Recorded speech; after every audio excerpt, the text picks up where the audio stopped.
I'm sorry, guys. Tara, you're coming down, baby. I'm sorry. I'm sorry. we have to get this guy up on the screen right here. For anybody who does not know this man right here, this is Jonny Atma. This is GaMetal. I'm not going to do the full introduction. You should do your introduction yourself. Tell people a little bit about yourself, man. Well, I am the GaMetal guy, Jonny Atma. I've been recording kind of like a rock metal game music remixes for since like 2009, really. Early years weren't so good. I kind of dropped out around 2012 and came back 2013, full force. Been doing it since then and just doing more, hopefully getting better. Dude, you've gotten so much better. Thank you. In fact, one of the songs that I know that's in this pack is one of the ones we played like 2 years ago, like when we first started talking. In the final, Dark Star Core. Yeah, and I think we got an updated version of that too, which is even better than the old one.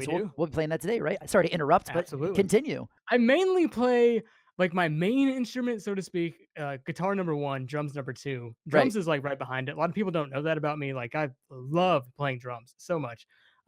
Almost, if not sometimes more than playing guitar, I like playing drums. Really?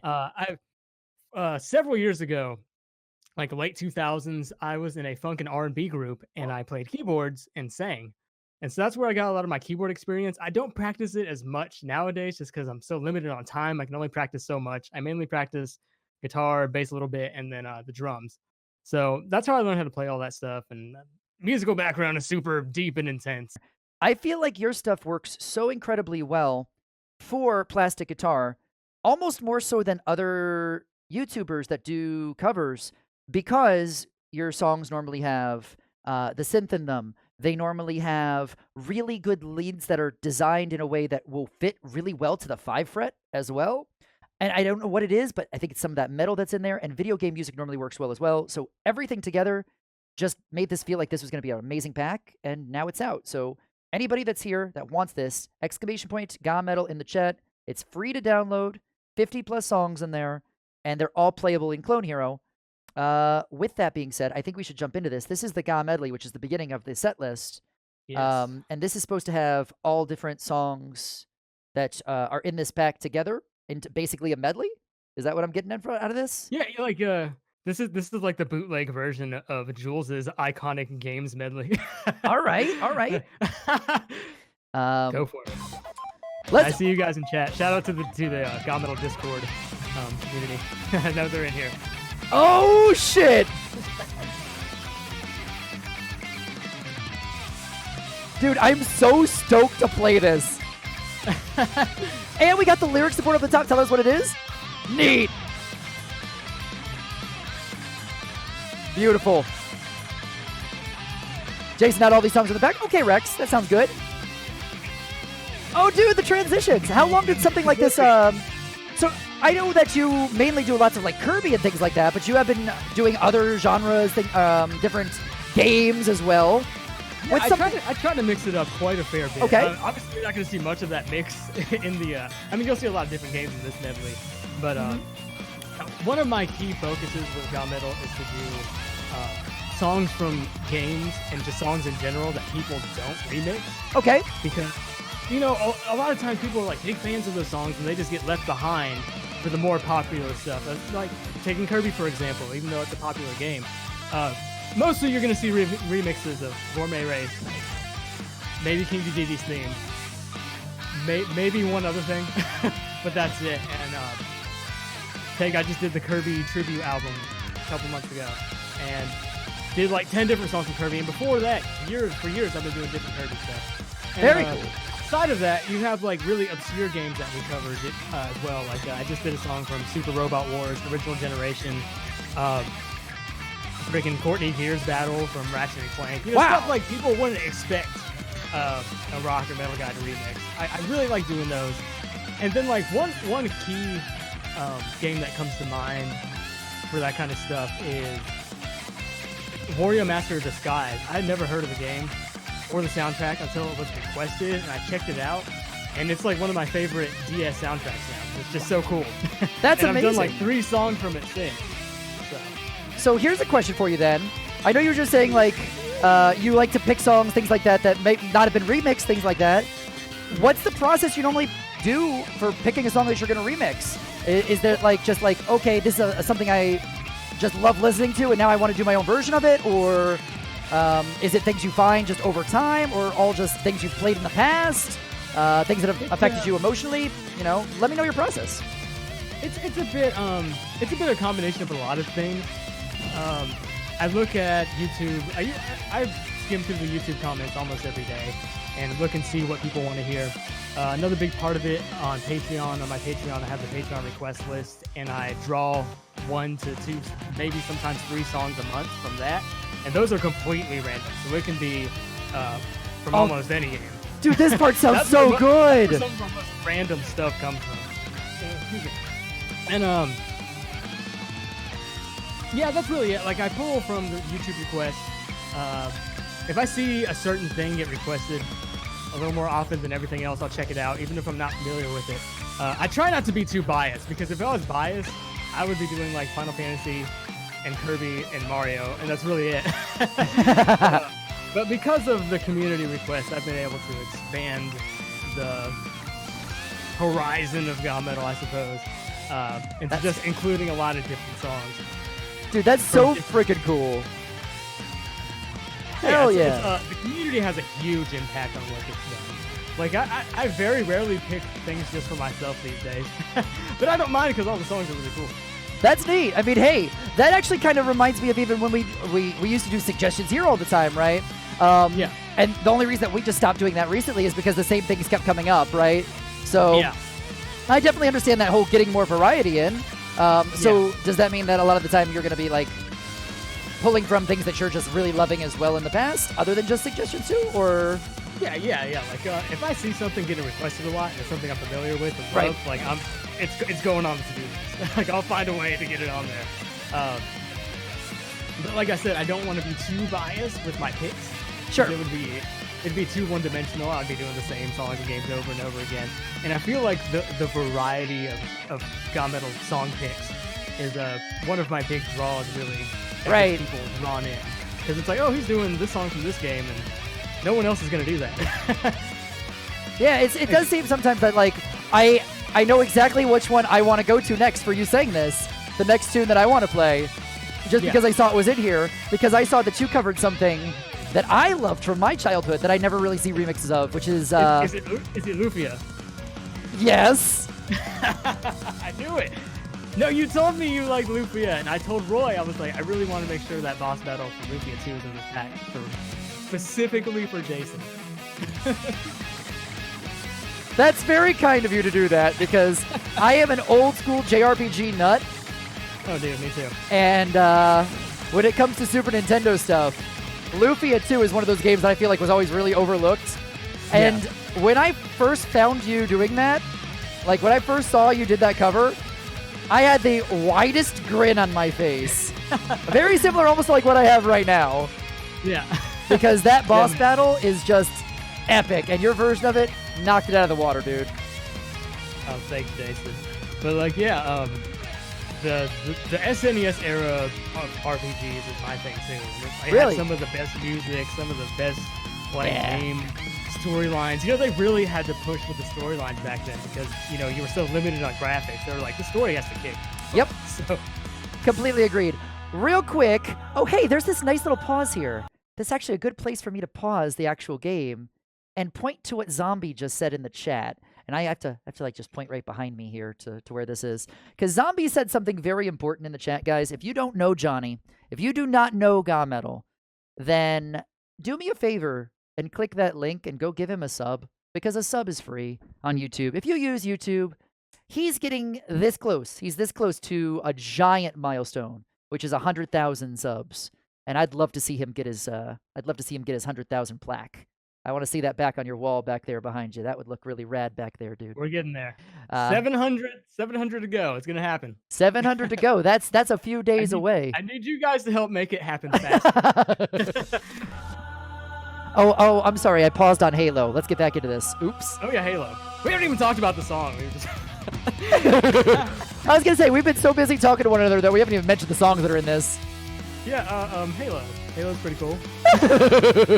What platform are we playing this on? 8th, we are playing Clone Hero on PC. And the nice thing is, it's free, and all the songs we're playing right now are free to download too, that just came out today. If you want them, you can download them right here, man. And to plug the pack just like a little more. Yeah. When me and Roy were talking about it, I told him I want this to be a pack that people of all skill levels can play. Like not just the top 1% that stream and like do like super awesome like Soulless 5 in every song. I want this to be playable for everyone, and so there's a great variety, not only in the song and game selection, but in the difficulty as well. We have easy stuff, there's hard stuff, a lot of stuff in the middle. So any skill level you're at, you're going to find some stuff in this pack that's going to be right there with you. Rex in the chat just said it's a good mix of hard stuff and easier stuff. And if he is the person who was testing it all, I trust him. Rex is a good boy.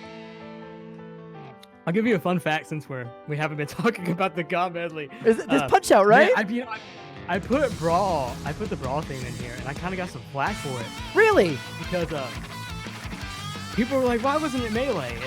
And like when I was putting this together, I was like, "Man, I can either go with the Brawl theme or the Melee theme." And I will admit, I got a little biased. I really love the Brawl theme, so I was like, "I'll just go with the Brawl theme. People won't care." They know the Melee community was like, "Oh, sure. How dare you pick Brawl over Melee?" And I was like, "Brawl's theme's better." But that's just my opinion.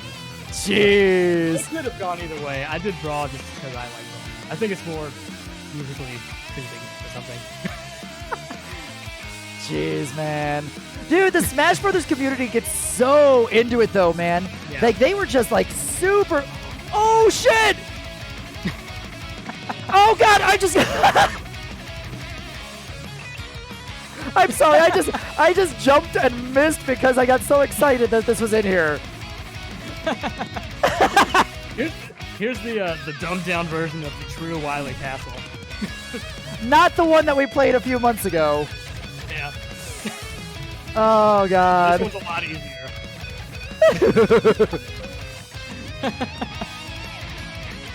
Too damn good, man. Dude, this medley's been fantastic. How long did this take you to put together? This one was a while. It took me probably like 2 or 3 weeks, just because there's like, I don't know, 17, 20 songs in this medley, maybe more than that. I don't remember off the top of my head. It's a lot. But yeah, I really wanted to pick a lot of songs that I know 99% of gamers would recognize instantly. And that's why I didn't feel too bad about going with stuff like Brawl, because I know if a gamer hears Brawl, they're going to recognize it. Sure. There was some stuff I almost put in, I didn't. The Excite Bike section was supposed to be longer. I was like, people don't care about Excite Bike anymore. So I made it really short. I was going to put the Kid Icarus, what is it called, Underworld theme in there. I left it out. I didn't feel it was recognizable enough compared to stuff like Halo. Skyrim. Sure. I mean, the bigger franchises for something like this, it makes sense. If you're doing like iconic themes or something. I love... Oh, that's cool. I like that transition a lot, dude. Johnny, that was beautiful, man. Thank you. I love that someone in the chat just said, how many times have you played this? You've barely missed any notes. Yeah, Jason's going to FC a lot of these. I was watching your stream Roy, he sent me one of your archive videos of you playing Tragedic Revenge that's on this pack. Yeah. And you FC'd it, and I was like, what the heck? Well, he's going to FC everything. Like, if he's going to FC that, like, it's the first try. Oh. Yeah, man, your site read skills are crazy. Thank you. That's very kind of you, man. I don't know, like, I don't know if that's because of, like, going to school for music or just, like, reading music in the past. Because I'm shit at reading music, if I'm going to be totally honest. Like, if I'm being, like, completely honest, I'm really bad at reading sheet music. Tabs I'm okay with, but sheet music... There's a joke that, how do you get a guitar player to stop playing?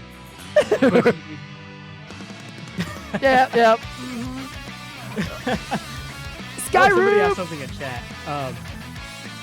What, GRDMJ 654. What are some of your favorite game soundtracks, Johnny? I have three, my top three, and these are a solid top three in order. Number 1, Final Fantasy VI. It's influenced me to do so much musically. That, Thank you! Like, it's really made me start playing.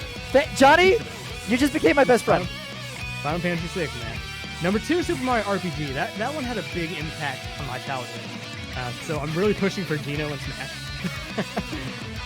Number 3, Kirby Superstar, and I guess you can say Kirby Superstar Ultra because it's the same as Kirby Superstar but with more songs.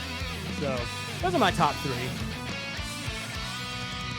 How to be Jason's friend, love FF6. It's true. I mean, my cat's named Tara, okay?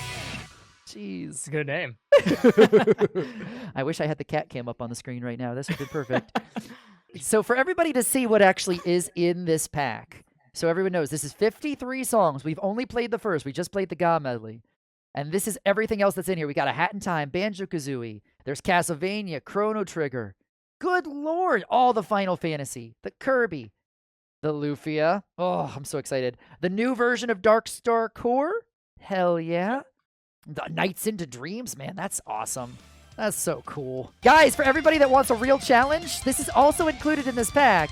This is a 45 minutes solo medley. Pretty nuts. 45-minute solo medley. Just so everybody knows. We might end the stream with that later on. Maybe. Maybe. I'm not going to make you do it, but if you want. I didn't say you'd make me. I want to do it. This right here. Somebody in chat was asking for the game that I was mentioning that I loved, that I was so happy to see this in the pack. Lufia. This is another old school JRPG from the Super Nintendo area. Lufia 2 is like... If you ever try to play this series, guys, go to 2 before you go play 1, because 2 is a prequel, and you won't know the ending. If you play 1 first, you get the ending right off the bat, and you know it's coming. Just check it out. And this is amazing stuff. I'm going to guess that you played Lufia when you were little as well? I played it. I didn't play it all the way through. Really? Yeah, I'm so sorry. It's okay. It was on my playthrough list, and I never got all the way through it. And I guess it was just I got busy with other stuff, but I will play it all the way through just for you. This is the reason why this game means a lot to me. This was the first game as a kid that ever made me cry. This was the first game, the ending to this, because it was so, like, it's a gut punch. The ending is, like, I mean, I don't mean that in, like, a bad way, but, like, it's just one of those things that, like, as a kid, you aren't expecting, and you're like, wait, what? Like, oh, man, it's so good. It's so freaking good. Let's do this boss theme, man. I'm stoked. I can't wait to see this chart. That's how I felt about Final Fantasy VI. It made me tear up at the end. Hell yeah! And one of the things that made me tear up was that there's like this character medley that they used for the first part of the ending that shows all what happens afterwards. Everybody, like Shadow, like freaking killed himself and stuff, and like that made me tear up because it was just so beautiful. Like all this stuff happening, and the music was just touching. Man, I'm thinking I'm gonna cry. What the hell is that username? Jason. Oh!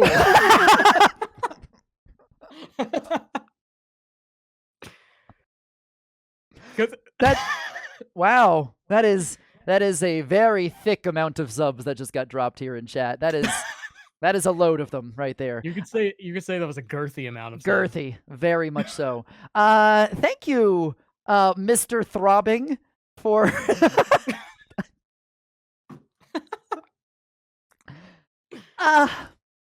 thanks for the 5 subs, man. Appreciate that. To the people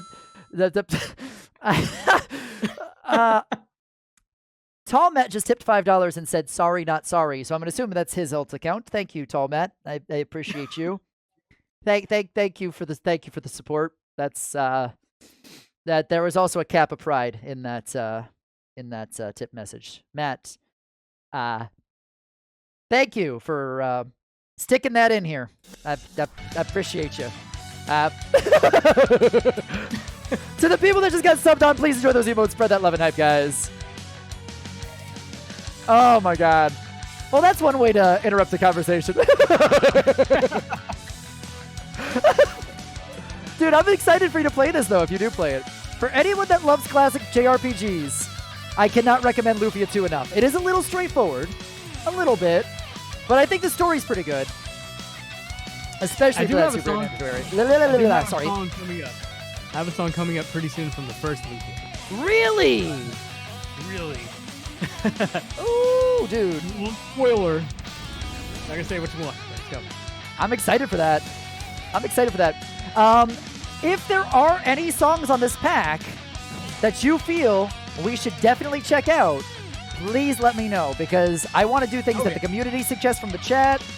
I want to do things that just sound good to me too. Yeah. I've kind of got no plan for the way that we're going to play through these. So if you see something or the conversation's going away that you feel like something else would be good next, please let me know. Yeah, do it live like that guy said. That's the only thing I'll do that he said, but okay. I gotcha. Hitachi, thank you for the raid, man. Welcome over. Speaking of the good vibes, thanks for bringing it over. Hitachi Magic Wand, thank you so much for bringing that over, joining us. Hope you had a great stream, Hitachi. Welcome. For anybody just joining us, we have Jonny Atma here with us today, GaMetal himself. We're playing through the brand new GaMetal Power Pack. 50 plus songs for Clone Hero. Glad to have you here, Hitachi. Welcome, friend. Speaking of picking songs, I think that we should let chat pick the next one. Yeah, absolutely. Like if chat, hey, like if you have a specific song you want to hear that you saw, or if you just want to hear like a song from a certain game franchise, it might be on here. Oh, that was nasty, that strumming.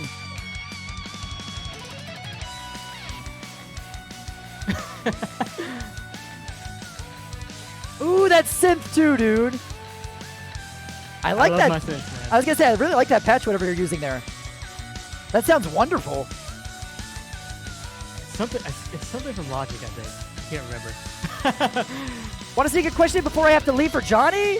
What advice would you give to someone wanting to learn mixing, but can't get rad guitar tones like yours? Ooh.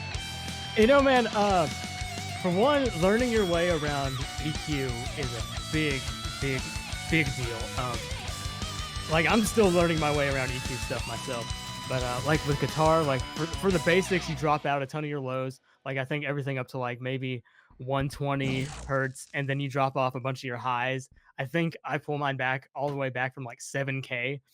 Jeez. And I remember, like, when I was kind of coming up learning guitar, I would hear and read like a lot of the pro guys say a big part of your tone comes from how you play. And you know, when I was young, I was like, that's stupid. Like they just have awesome amps.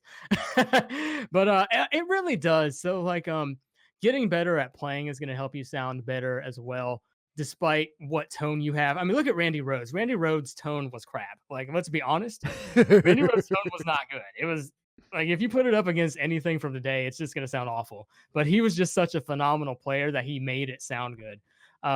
You might be able to say the same thing about Dimebag Darrell. His tone was really different, really bitey, like really bitey, like it fit all the way music though up on the bitey scale. But he's like one of the best ever. So like try not to fret too much about it. And another thing is, if you're using, like, I use amp sims. I don't record with an amp and mic it. Amp sims are just a lot easier, more convenient for me. And a lot of people use them and they're like, this sounds like crap. And the thing you have to realize is that an amp sim sounds like what an amp sounds like after it's been mic'd and recorded, and not what a live amp sounds like once you hear it through the speakers. So once you sit it in with everything else, it's going to sound a lot better. Like, back when I used to use a Guitar Rig 4, like everything sounded like crap until I dropped it in the mix, and then it sounded a lot better. So yeah, that's really my advice. Really get into learning your way around equalization. Cool. Awesome advice there, man. Big shout out to Why My PP Hard AF. Thank you for the sub. I saw a couple people mentioning Phoenix Wright in the chat, so I think we're going to do that next. Multiple people said that. Go for it. Cornered. It should be in there. Ooh, this flavor text. What does this say? In Jonny Atma videos. Oh, I can't even read the whole thing right here because I was just gonna say I'm gonna need to give myself a scene over on my side that I can even read this on screen. I've got so much stuff on the top of my game right now, like to be able to like read what people are saying and like things like that. Here we go. In Jonny Atma's videos, there's a brown miniature Phoenix Wright briefcase that sits above the Sega Genesis on the bookshelf that can be seen on very rare occasions. It is normally either out of the shot or too dark to be seen, but it's there. The flavor text. I got it. It's right here. Oh shit. We're getting the Jonny Atma lore here. You can't see it. Like, I hate that you can't see it. It's so dark. Objection! I've got to like point back up at the camera. Like, I freaking loved the Phoenix Wright games on DS, man. I have not heard this cover of yours, man. I'm excited to hear this. It's all right. No, wait. Okay, you're gonna say it's all right to everything, though. I'm not gonna sit here and be like it's the best cover of all time when it's my own cover. Well, okay, if you're saying that, though, which of the covers you feel are you're most proud of? Oh, man. Yeah, I know. That's a hard one, I'm sure. Of course it is, man. People ask this all the time, and there's like 200 to choose from. By the way, if you guys aren't familiar with GaMetal, the 50 songs in this pack is just a small fraction of my body of work, I guess.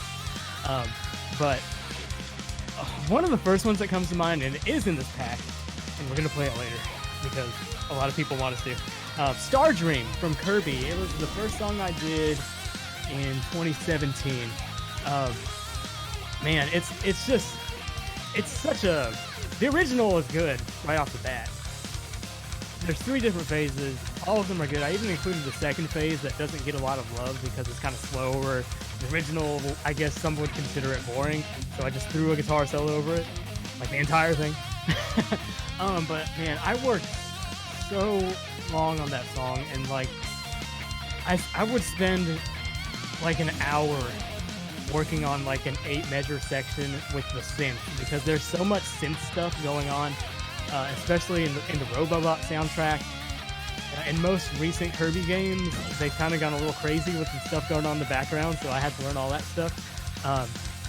But yeah, man, I worked so hard on that. It came out really, really, really good, and it might be the most popular one from last year. I'm pretty sure it is. But Cool. That's one of the ones I'm most proud of. That's really cool. We'll check it out next. Hell yeah. Yes, but one of my personal favorites is again another Kirby one, Dirty and Beauty. I don't think it's in this pack, but Dirty and Beauty, I just love the guitar riff. It's just chugging, and Kirby's gonna come and kick some ass. Just love it. Ooh.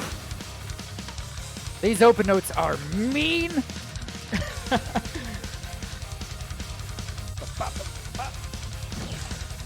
This is making me think of Cheetah Man, says Nick. Yeah, everyone draws that comparison.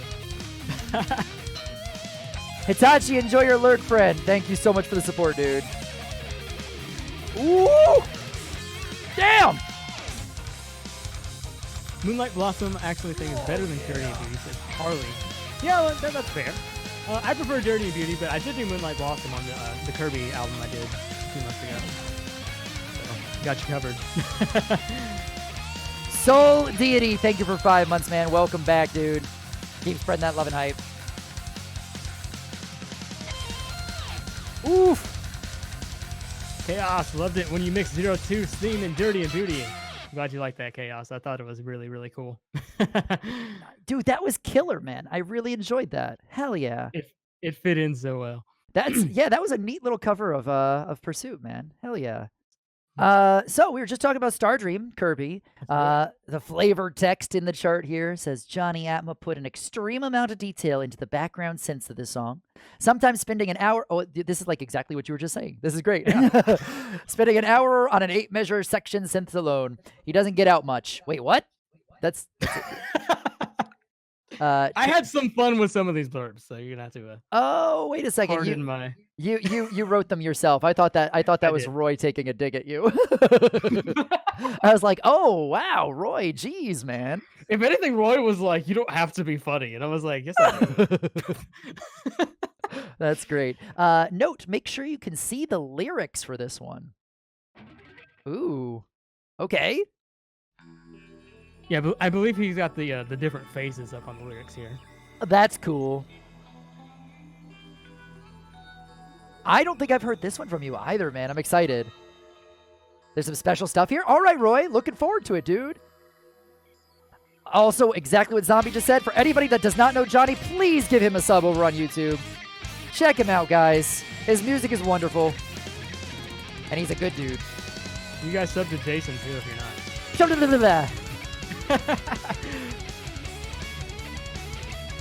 Dude, this sounds incredible. It's a really cool one. This has one of my favorite guitar solos that I wrote too in phase 3.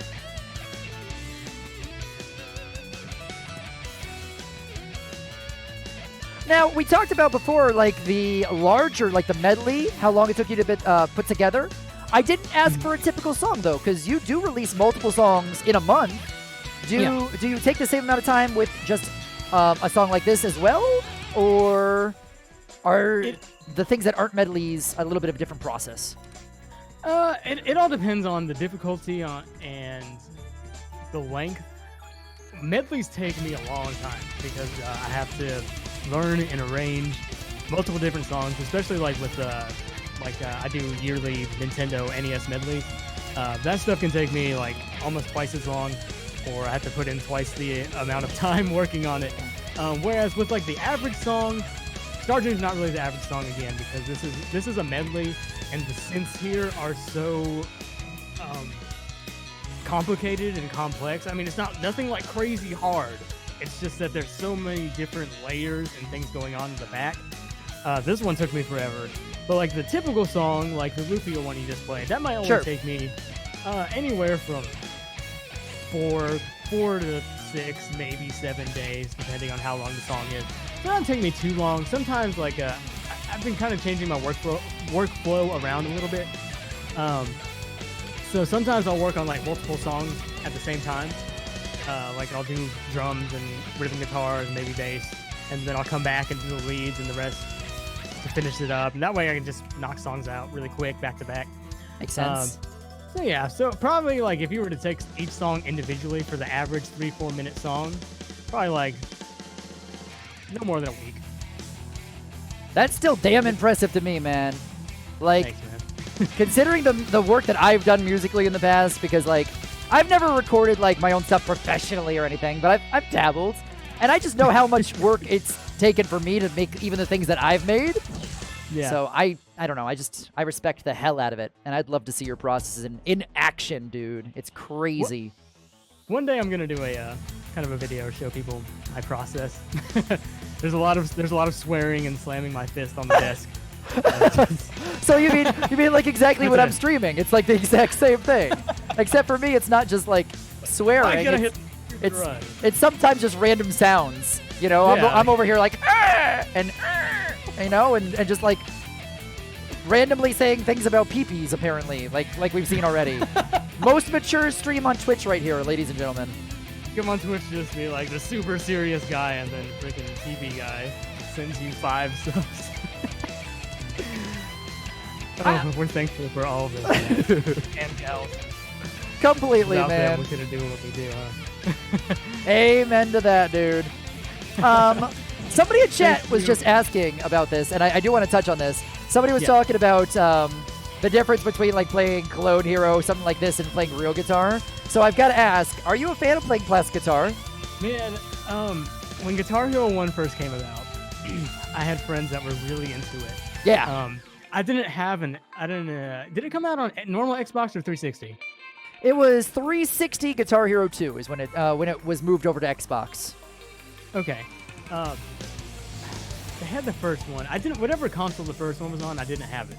PS2. So it was PS2. Okay, yeah. I had a friend that had a PS2, and like I didn't hang out with that particular friend too much, but a lot of my friends did. Oh, that just wrecked me. So a lot of my friends played Guitar Hero 1, and I kind of played it a couple times, but I wasn't very good at it. Obviously, there's a learning curve, and like now, like even now, people will ask me like, "I bet you're awesome at Guitar Hero, aren't you?" I am awful at guitar.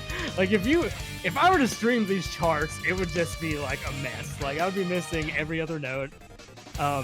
If the freaking sound thing was on where it cuts off the sound when you miss a note, like it would just be if I were to play it, because I just can't do it. Shit! I always tell people the two skills are non-transferable. If you can play guitar, it doesn't mean you can play Clone Hero. Or if you can play Guitar Hero, it doesn't necessarily mean you can play guitar. So I cannot play. But I've always been a fan. I've always dug the whole aspect of it. I always have found it so interesting that people compare the two. Yeah. But it doesn't happen with other game genres. Like, I've never heard someone say, like, "Oh, man, you're so good at Just Dance. Come out to the club with me."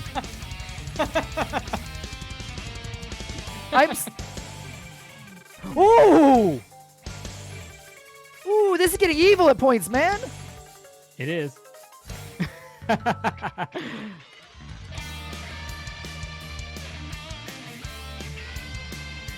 Jason, check the lyrics. I actually have my chat in a different place today, and I can't see them at the moment. It says 3. Wait, what is it counting down to? Okay, I To can... be honest with you, I don't know. 3? I don't remember this. Roy. Oh, it might be the phases. 2. I think.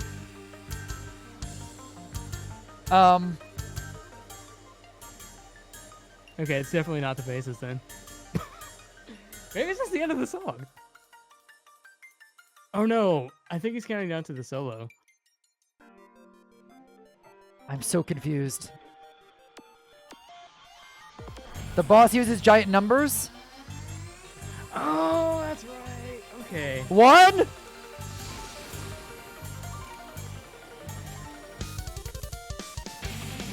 Solo!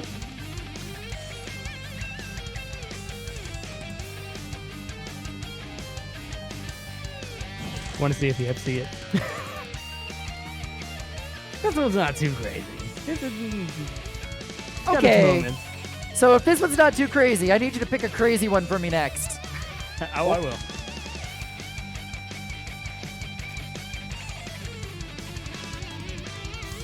Ooh.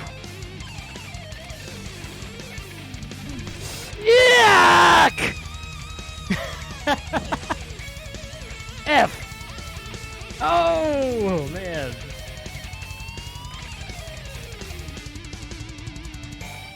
You.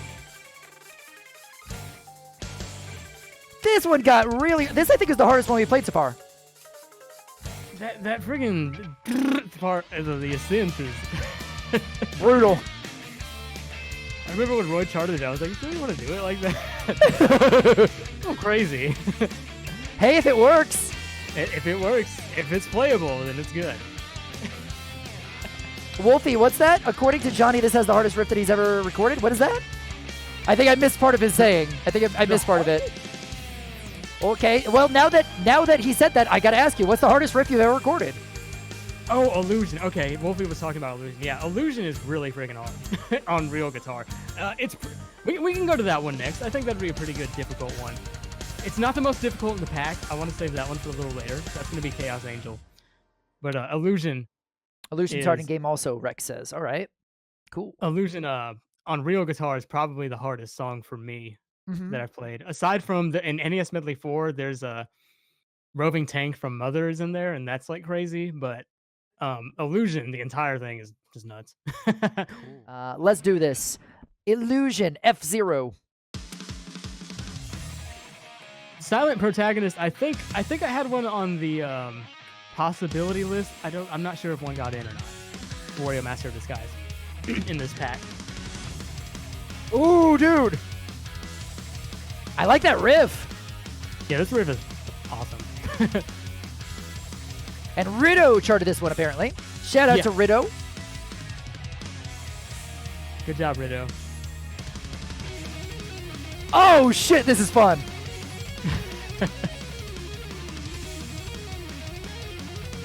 Oh, this one's all over the place. Yeah. Rido, you did 3 charts for this, man? Thank you for the support on the pack, dude. Dr. Pan, any more plans for Ratchet and Clank? Maybe. I really, really, really, really love Courtney Gears, man. When that was one of those songs I never heard until it was requested, and as soon as I heard it, like, it got stuck in my head, and almost every day it would show up in my head at least one time, and it was a pleasure to cover that one. So I might. We'll see. But I love Courtney Gears, dude. Ooh, this is a workout.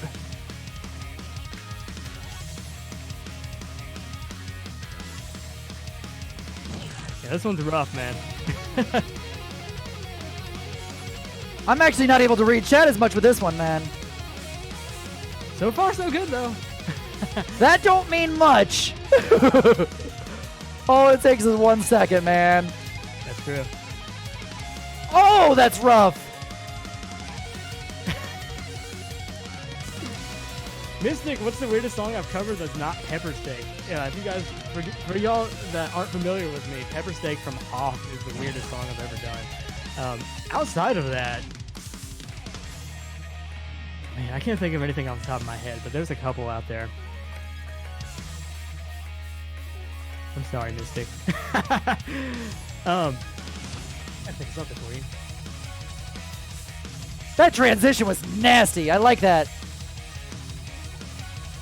Yeah, there's two different versions of Illusion. There's the GP Legend version and there's the Climax version, and that transition is actually going into the Climax version.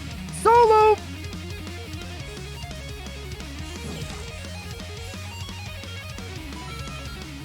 Thank you for that tip. I have no idea what it is. I will check in a second. You're amazing. Holy sh... Fudge! Oh! Oh my God! Hero, thank you for the $25 So tip, close. man.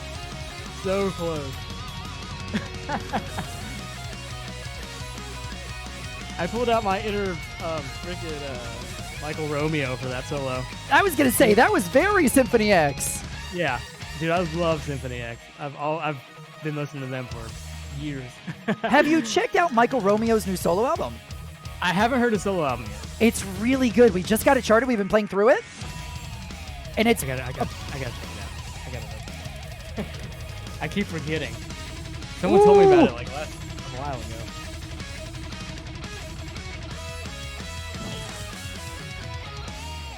damn, dude. I think that was -2. 2 friggin' notes, man. Jeez, that was hard. Up next, we got a random. One of the 3 that people picked said, hey, do a random, and we got some Final Fantasy VII. Yay! And it looks like we are getting another of the ones that you just redid. So this was originally remixed in 2010, entitled "Those Who Fight," which Jonny Atma believes to be one of the best 2010 GaMetal songs. Jeez, man. So I wasn't wrong. I have been watching you since back then. That's nutty to me, man.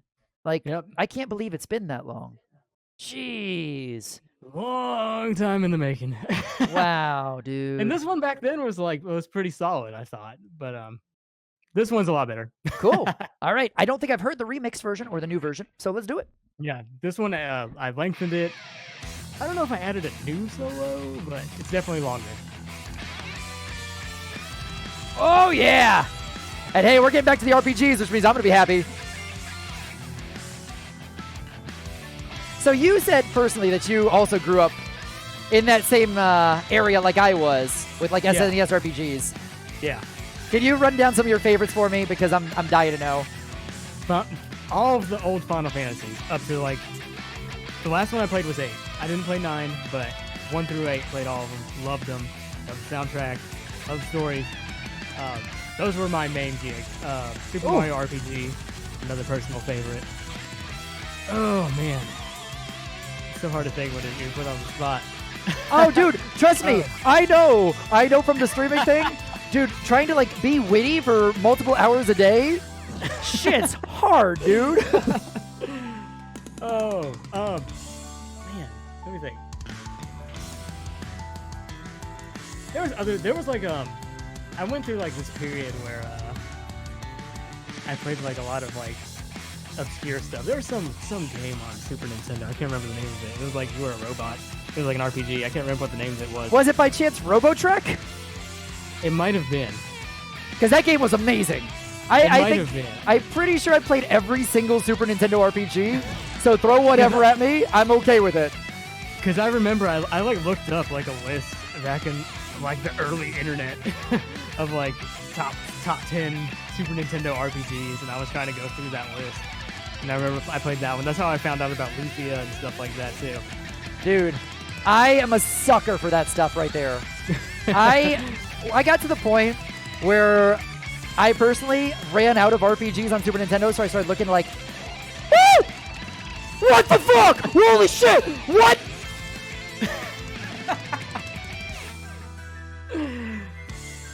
What was that? Hello? That's some of my wackiness.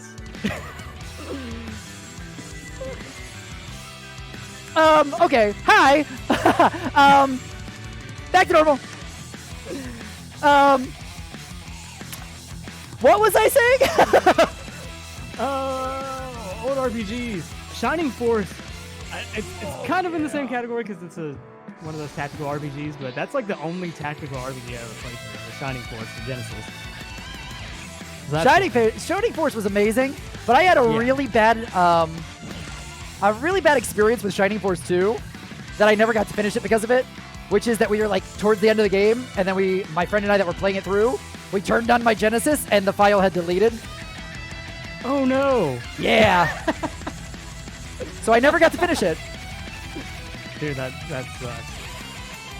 I think I've been blessed to not have the file deletion thing ever happen to me. I know a lot of people it's happened to though.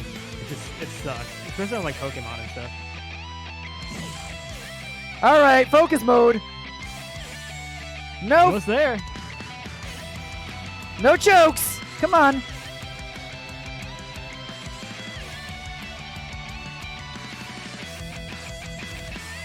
That's an insane sight read FC. Whoo!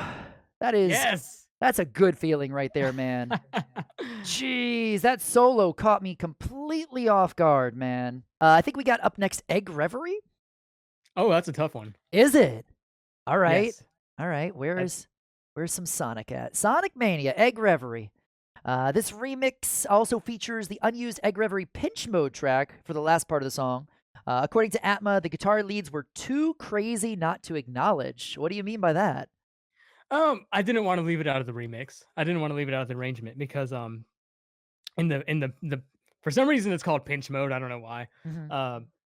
It's called Egg Reverie Pinch Mode, and it was an unused track from Sonic Mania. Okay. And it's basically like it sounds like Egg Reverie but crazier.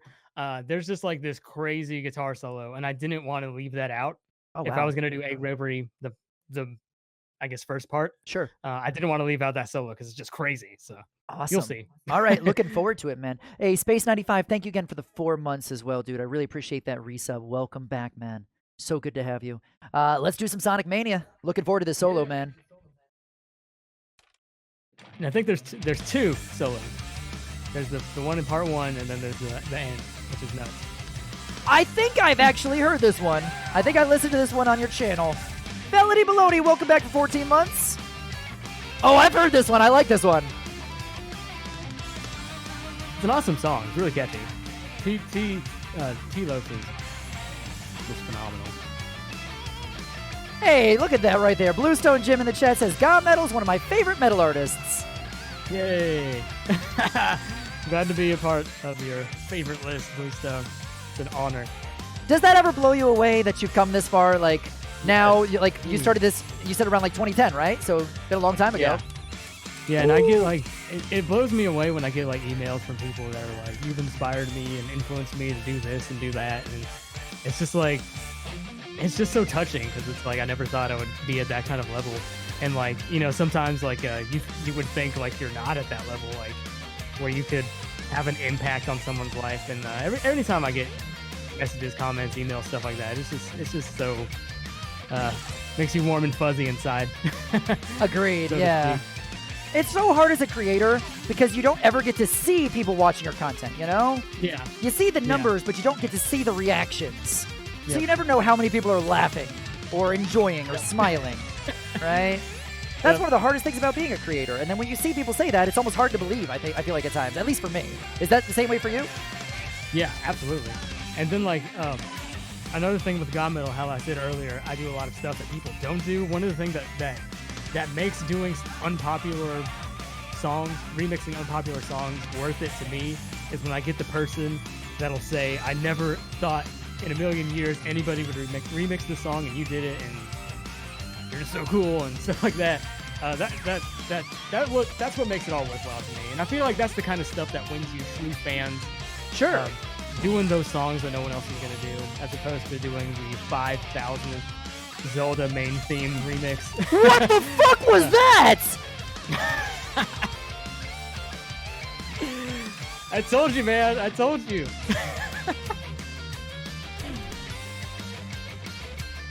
New Mine is gonna rag me on the fedora. When is the fedora coming back? For those of you that don't follow me, when I first started doing videos, I wore a fedora and like a suit jacket. Before I did GaMetal, I mentioned at the top of the stream, I did like I was in like a gigging funk and R&B band, and I always wore a hat. I always wore a fedora. Around the same time I was doing this, and by no means am I saying I started the fedora trend or anything like that, but around the time I was starting to do this, it became a meme on the internet. You know, the fat neckbeard fedora guy. Sure. And that kind of like ruined the reputation of fedora, and like everyone's just like, man, this guy's so cringy with his fedora, and I'm like, God dang, I'm gonna have to change it. And so I started wearing the duckbill hat, which I also like, and I dig. So I don't know if I'm gonna bring the fedora back. Oh, he's doing Oh my God! Let me shut up.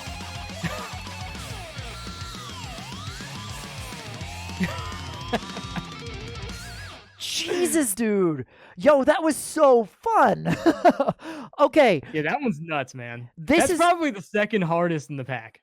This is what I'm talking about, though, right? Like, yeah, that's not only just fun to listen to for me as a fan of the game and, like, as a metal fan as well, right? So this is taking a couple of my loves, smashing them together, and then turning it into a playable track on Clone Hero here. It's so damn fun. Like, so far with this pack, I have been having such a blast with it, man. Your contract has expired. We just played A Hat in Time right before you released this cover. We played it through on stream, and it was super enjoyable. I loved listening to this when you had brought it out. It says, Jonny Atma has been known to wear a hat at all times for the first few... Oh, wait, this is perfect. We just were talking about this. It's like we planned this. Is this pre-recorded? Did we pre-record even the tech issues earlier, man? This is... That's one of the things here, too. We always are saying that things are pre-recorded here, man. Always. 100%. There's no way the timing's this good. For the few years, Jonny wore a fedora till ultimately switching to a duckbill cap after the fedora's reputation was annihilated by the internet. This has nothing to do with the song, but everything to do with hats. Brilliant. Because it's a hat in time. Yeah, dude. It was time for hat talk. It was beautiful. I love it. Let's go. One of my favorites from the soundtrack. Yeah, this was a hot request. And it's a really cool song. Dude, Hat in Time was a freaking beautiful game. Yeah. I loved it. In fact, from what people have been telling me, apparently their next DLC is supposed to be really massive or something like really impressive about it. I think there's co-op with it too. Yeah, co-op. There's a new character. I didn't see the whole scoop, but yeah, it's a pretty big deal. I might have to play it again because playing it with a girlfriend, that'd be fun. Yeah. I have it, but I haven't played through it yet. But I do have it. It's on my to-do list. Cherry Bomber, thank you for gifting us up to pre-recorded confirmed. 100%. We're always pre-recording the streams here. Thank you, Cherry. Do you have anything like that with your community where you have those inside jokes? And if so, you should tell everybody here about them. If there's anything like any sort of comments that come up all the time, anything like that. The first thing that came to mind, there's two things actually. I used to play a lot of Splatoon. Yeah. One day we were doing like a community Splatoon 8-player match, and I thought we were playing. For those that aren't familiar with Splatoon, there's 3 modes in ranked. There's Rainmaker, Splat Zones, and Tower Control. Rainmaker's kind of like capture the flag. Splat Zones is kind of like turf war. You gotta maintain part of the turf. So we were playing, and I thought we were playing Rainmaker, and I was just kind of like aimlessly wandering around the map, like, where's the Rainmaker? Where's the Rainmaker? And then I realized, and like the match is like halfway over, and we were actually playing Splat Zone. And ever since then, people have been saying, where's the Rainmaker? Whenever I'm playing Splatoon. Because like I just fell out of it. I just fell out of the zone. And I was like, where's the Rainmaker? And then like we lost the match because of me. Because I thought we were playing Rainmaker. I wasn't covering turf. Like you should do in Splat Zone. And then another thing, this should be in my archive clip if you guys want to check it out later.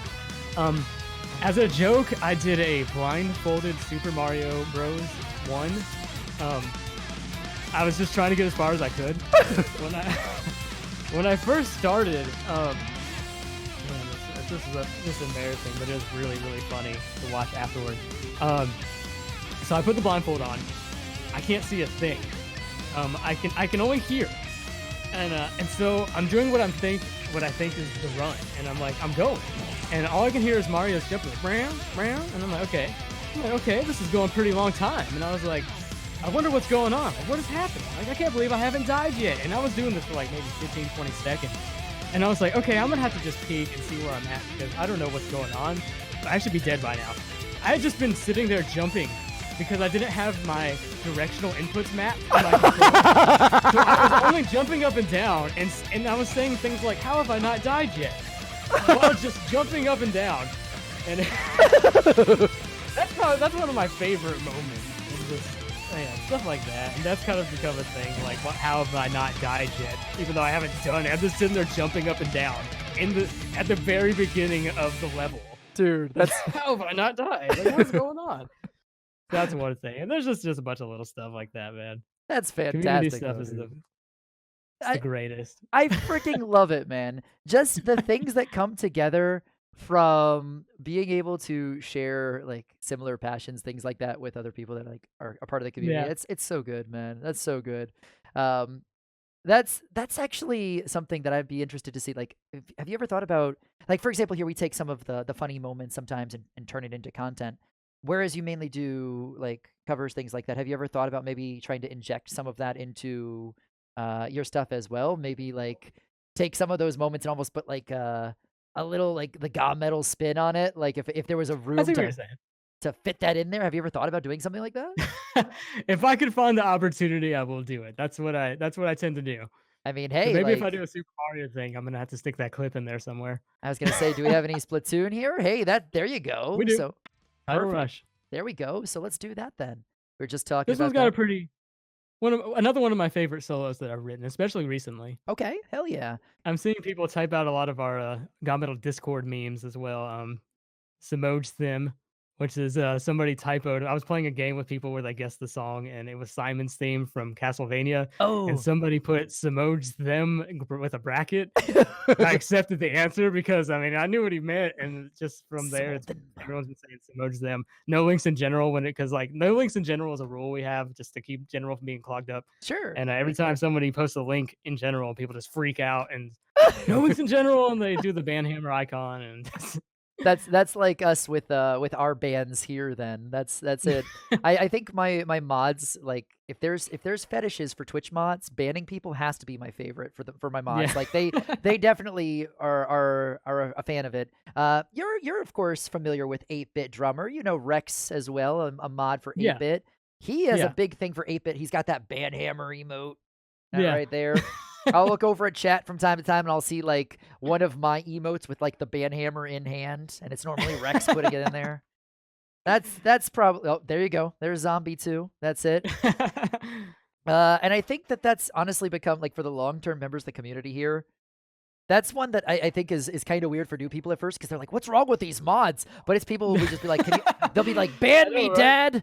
Like imagine it's like a baptism, but instead it's like a bantism. And it's just like, ban me, Dad. You're like, ready? And then you're just, oh, dip me down in the water. And then I have emerged a new man after being banned. It's beautiful. I love it. See, look at this. Lumiark's in chat. Ban me for 10 seconds, Dad. You see, it happens all the time, dude. People think that mods are just like these just ban happy, crazy, just dictators. No, they're all awesome, man. We could do it without them.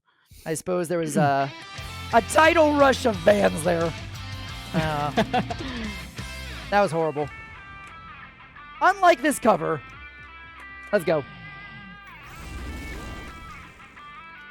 Man, I need to talk about these songs, don't I? I mean, you know what? Here's the thing. For me, you can talk about the songs, but as long as it's you enjoying and showing off who you are, that's what I want, because I want to introduce people to people who are amazing in this community that do awesome things like what you're doing. That's it at the end of the day, you know? Yeah. But yeah, if you want to say something about this, Tidal Rush, go for it, man. I'll tell you guys about this song. This song is really cool. That's it. Listen to it. That's all?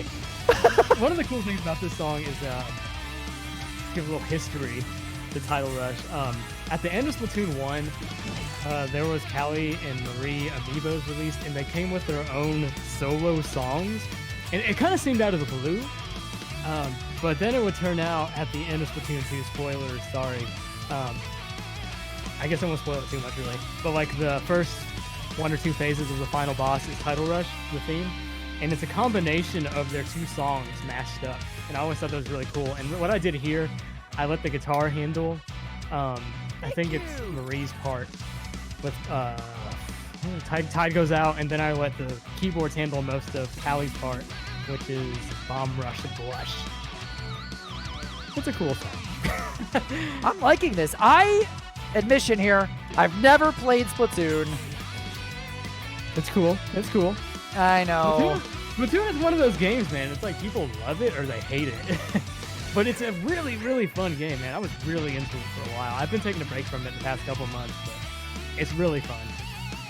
You know, I do need some new games for my Switch, so you can check it out, man. I was gonna say, might be a bit of a, you know, Nintendo kind of suffers from the childish exterior thing. But, sure.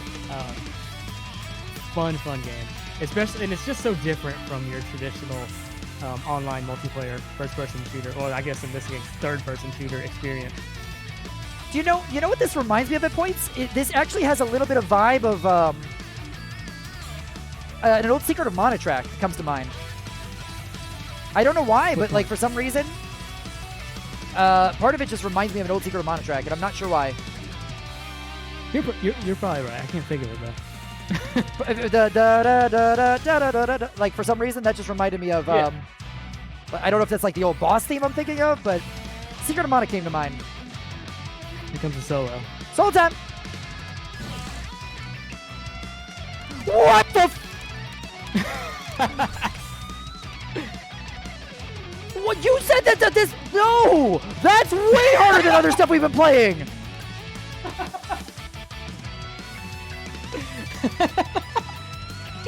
You're a liar, you sir. think it was worse than Egg Reverie? That was brutal. Was it? I bet it was solo C too. No, I don't think that's gonna be C. I think that's probably gonna be like B. All right, we'll check it again after this. I was thinking, oh man, we got a smooth sailing on this one.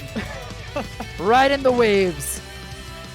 Yeah, you're gonna notice that in a lot of these charts. A lot of the way I do my songs, I save the intense soloing for the solo section. So you might be like, okay, this is gonna be pretty easy, pretty cool, and then all of a sudden you just get hit with this crazy 64th note bullcrap. 64th note bullcrap. All right, we'll take a look at that solo again after this. That was brutal, dude. Another one of the hard sections here. Dude, I loved this cover, though. Damn, that was great. And Axipolis, welcome back. Get the good. Get the good. Thank you for 6 months, man. I didn't hear much of the song until I had to remix it, because I haven't even completed the single player campaign on Splatoon 2, but listening to it for remixing, I really started to dig it. That's cool, man. Just even listening to that makes me want to try to play the game. Like, seriously, I enjoyed the song that much. We were just mentioning this, so I think that this is a good one to pull up because we're both friends with a mutual party. Yay! 8-bit drummer. 8-bit drummer. Jared Collins. Aw, that's my buddy. In fact, I was just talking to him on the phone earlier today. We might even be doing something together next week. Spoilers. No, can't say anymore. Can't say anymore. Stay tuned. Stay tuned. 2-player featuring the 8-bit drummer, Dr. Robotnik's Mean Bean Machine. Jared, a.k.a. the 8-bit drummer, was approached by Jonny to collaborate on a song of Jared's choice. This is that song. Viewer discretion is advised. You did. And we have something special with this one. Background video. Yay! Yeah, we had to include video. For those wondering why there's not a ton of videos in this pack, it's because there's 50 songs, and the pack would have been like 1,000,000 gigabytes. So we had to include our boy in here. Ooh, this one's gonna be hard. This one's a little tricky. I'm gonna call it the hardest, but it's pretty fast paced. I was gonna say the tempo is enough. Yeah. But yeah, I remember because Jared is somebody I've been watching since he had like I think like 10,000 subs on YouTube, and I always kept my eye on him. And I was like, this guy's gonna be something. He's such a good boy. Oh, he is. He's just amazing.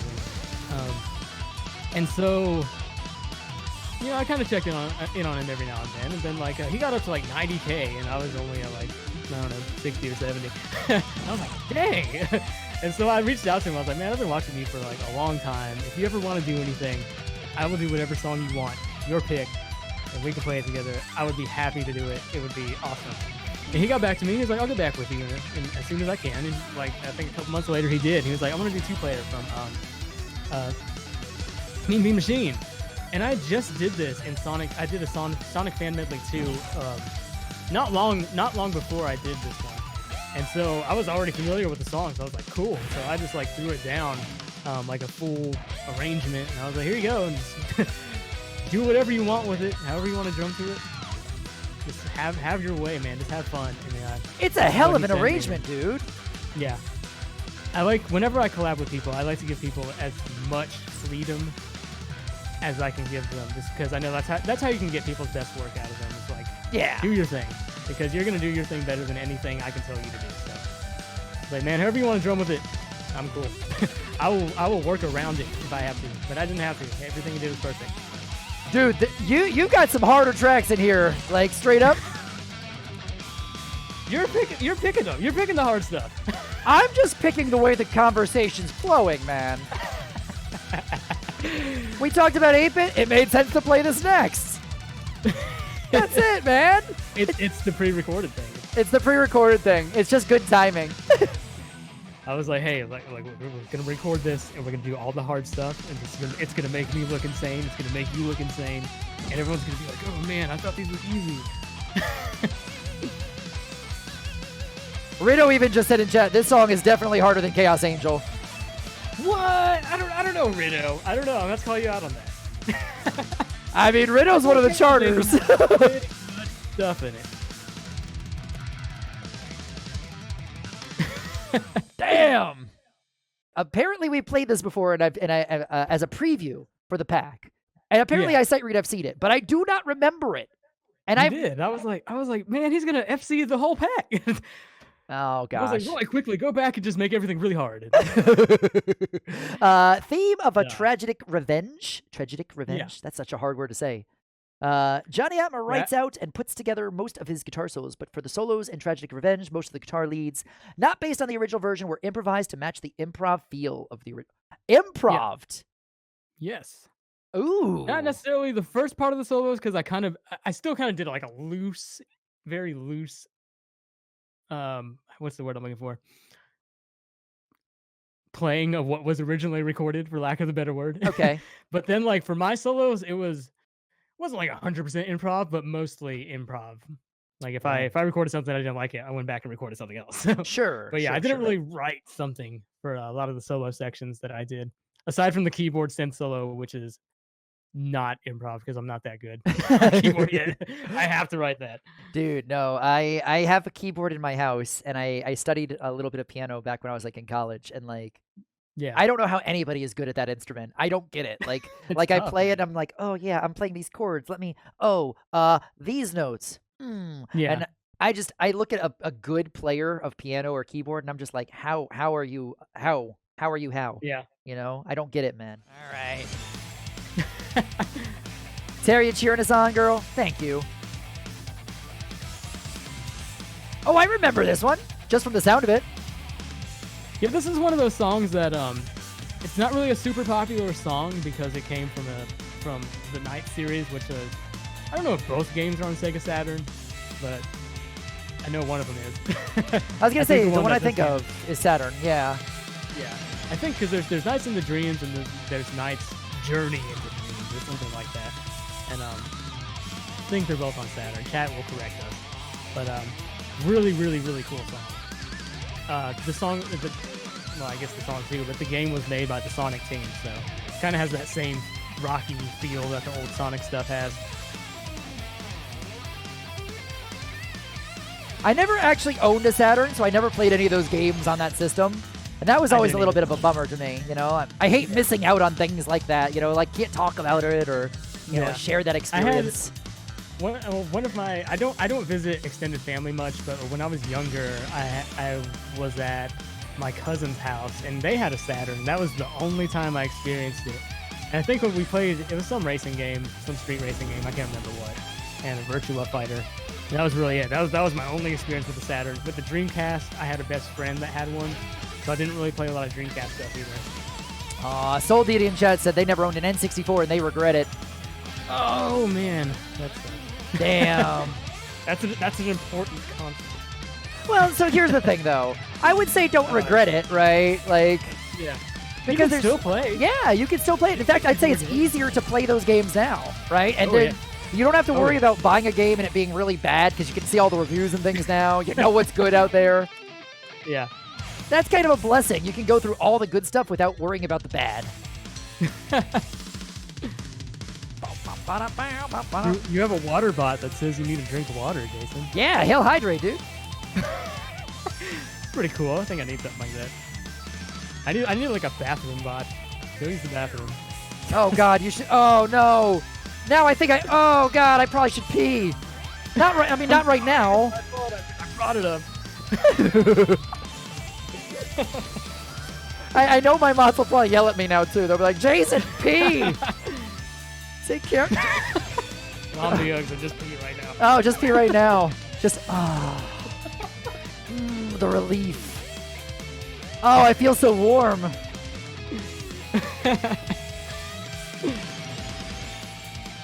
I don't think I've ever seen my chat yelling at me to pee. This is... Anything can happen on these streams, man. Anything. I've learned that And it more and seems like- more. It seems like most of those things are related to genitalia or urination or defecation. Yeah, pretty much. It's just like least common denominators here, apparently. The things that everyone will know about. Are you gonna FC this song again? Potentially? I promise you this is nowhere near as hard as the last one. I think you practice it. I think Roy gave you the chart and you were like, I'm gonna show this GaMetal guy, this Roy. Show him their stupid chart. Just practice it off stream and then like, oh yeah, it was really easy. Quick question from the chat. What button do you Yeah. press for the horizontal? Wow! La la la la! I thought, Oh, man. frick me! Okay, I was trying to read chat. That's my fault. That's my own fault. That's my fault. Yell at me. Sabotaged you. Yell at me. That's my fault. That's my fault. Someone in the chat was asking, how do you hit the horizontal lines, the bars across? That's just a strum. That's just a strum. Maybe what you should do next time you mess up is do the thing when you spit earlier and just start going like this. Just done. People think right that's there. why you missed the note. That's it. There you go. And I just give him the F. Give him the salute. That's it right there. Chaos Angel. Angel. Ooh, it's Sonic. This, I believe, and Roy believes, is the hardest song in the pack. Let's rock this shit. Chaos Angel fan. I think it's the hardest. I could be wrong. Like I said, you might have to say, yeah, no, this looks stupid. You know, with what Rex said, I doubt it. Oh yeah, this is gonna be hard. I kind of want to go full focus mode for this. Go for it, man. I'm full focus. I'm full focus. I'm scared though. Like, I say full focus, but like when I do things like that on stream, I always still end up looking at chat or talking Oh, yeah. Yeah. or missing because I'm a doof. Whenever we play Mario Kart on my stream, I say, okay, I'm going full focus, all in, and then I just play for like 10 minutes. Every time, man. Dude, this is cool though. The cover so far, man. Oh, the bass listen to sounds it now. great there, dude. The solo it's got a very wacky thing in it. So I'm dead no matter what is what you're saying. Even if I can, I can't finagle my way. I already missed. There we go. I was gonna say even if I could finagle, but see, look at this. I said full focus, and I'm still gesticulating and shit. I just dropped the damn controller.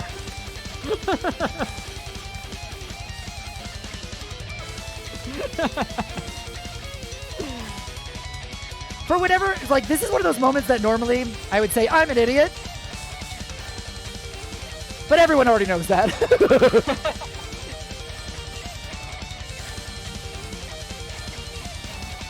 Jason, if you're reading this and you're a doof, thank you, Wild Man, I know.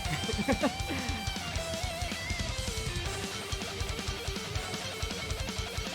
we go.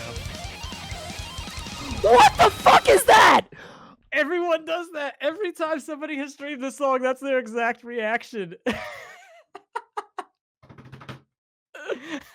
I love it. Every time.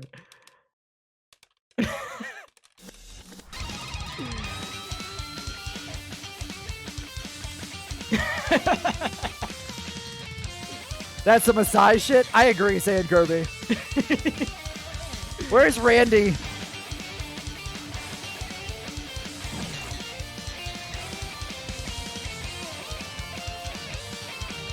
One of those combo breakers. That's an understatement.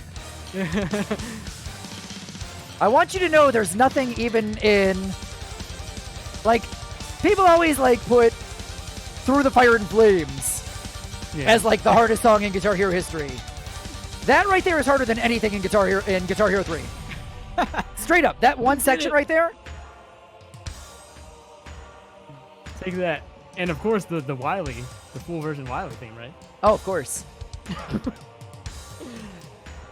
But that little section right there, disgusting.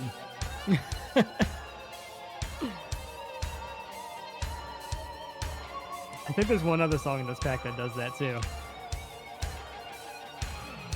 So I gotta make you play it. Yeah, that was legitimately, as Psychic just said in chat, mad stinky. Johnny needs to explain that solo. What I did was, I'm playing something slow. Basically, I take the pick and I kind of like go like this, like it's kind of like a triple lit thing, and then I go like I do the pick spray on a higher fret. It sounds really crazy. It's actually not hard to do. It just sounds insane. That's one of those things that's probably way easier on real guitar than it is on here. Yeah. And that's why I don't like when people like try to compare the two. Yeah. Because like something like really fast strumming on here is way harder than, in my opinion, than doing it on real guitar. Yeah. Because again, you don't have to necessarily be perfect with how many notes you're picking if you're tremolo picking on a real guitar. Yeah. Whereas with this, you either hit it the exact number of notes at the exact same tempo as the song, you know, or you're screwed. You break your combo.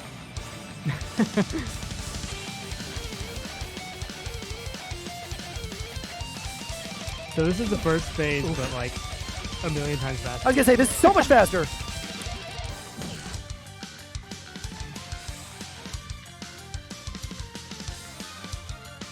Yeah, this is brutal.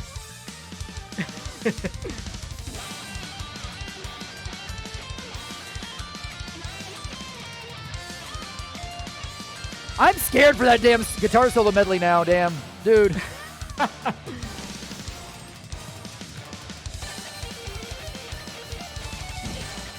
The more I play to this pack, the more I'm enjoying it, man. This is freaking incredible, dude. Good, man. I'm glad you're loving it. We've heard most, pretty much all positive reviews on everything. And again, that goes to the charters, really, because they did such an amazing job. Oh!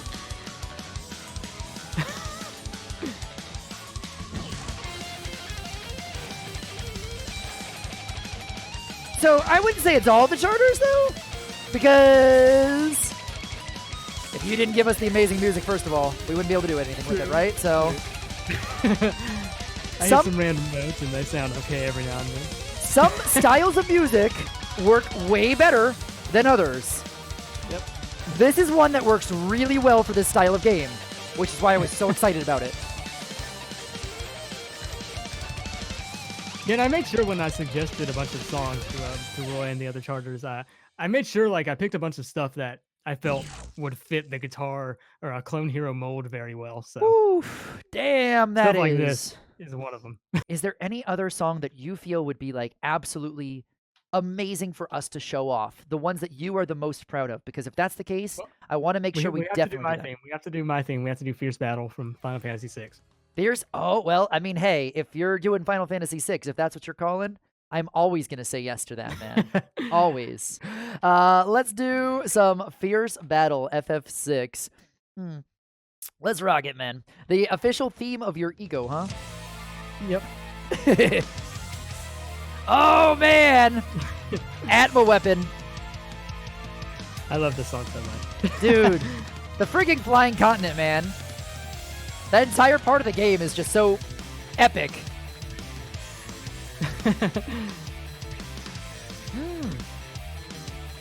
Horn says this might be my favorite FF6 song. I mean, I understand it. What's your favorite one, man? Tell me. Favorite will always be Dancing Mad. That's my favorite game song of all time, is Dancing Mad in its entirety. I did do a version in 2014. I want to redo it. I'm probably going to redo it next year. It's just such a... so well composed. Can't express enough how much I love Dancing Mad. But this is a close second. Dude, Dancing Mad is incredible.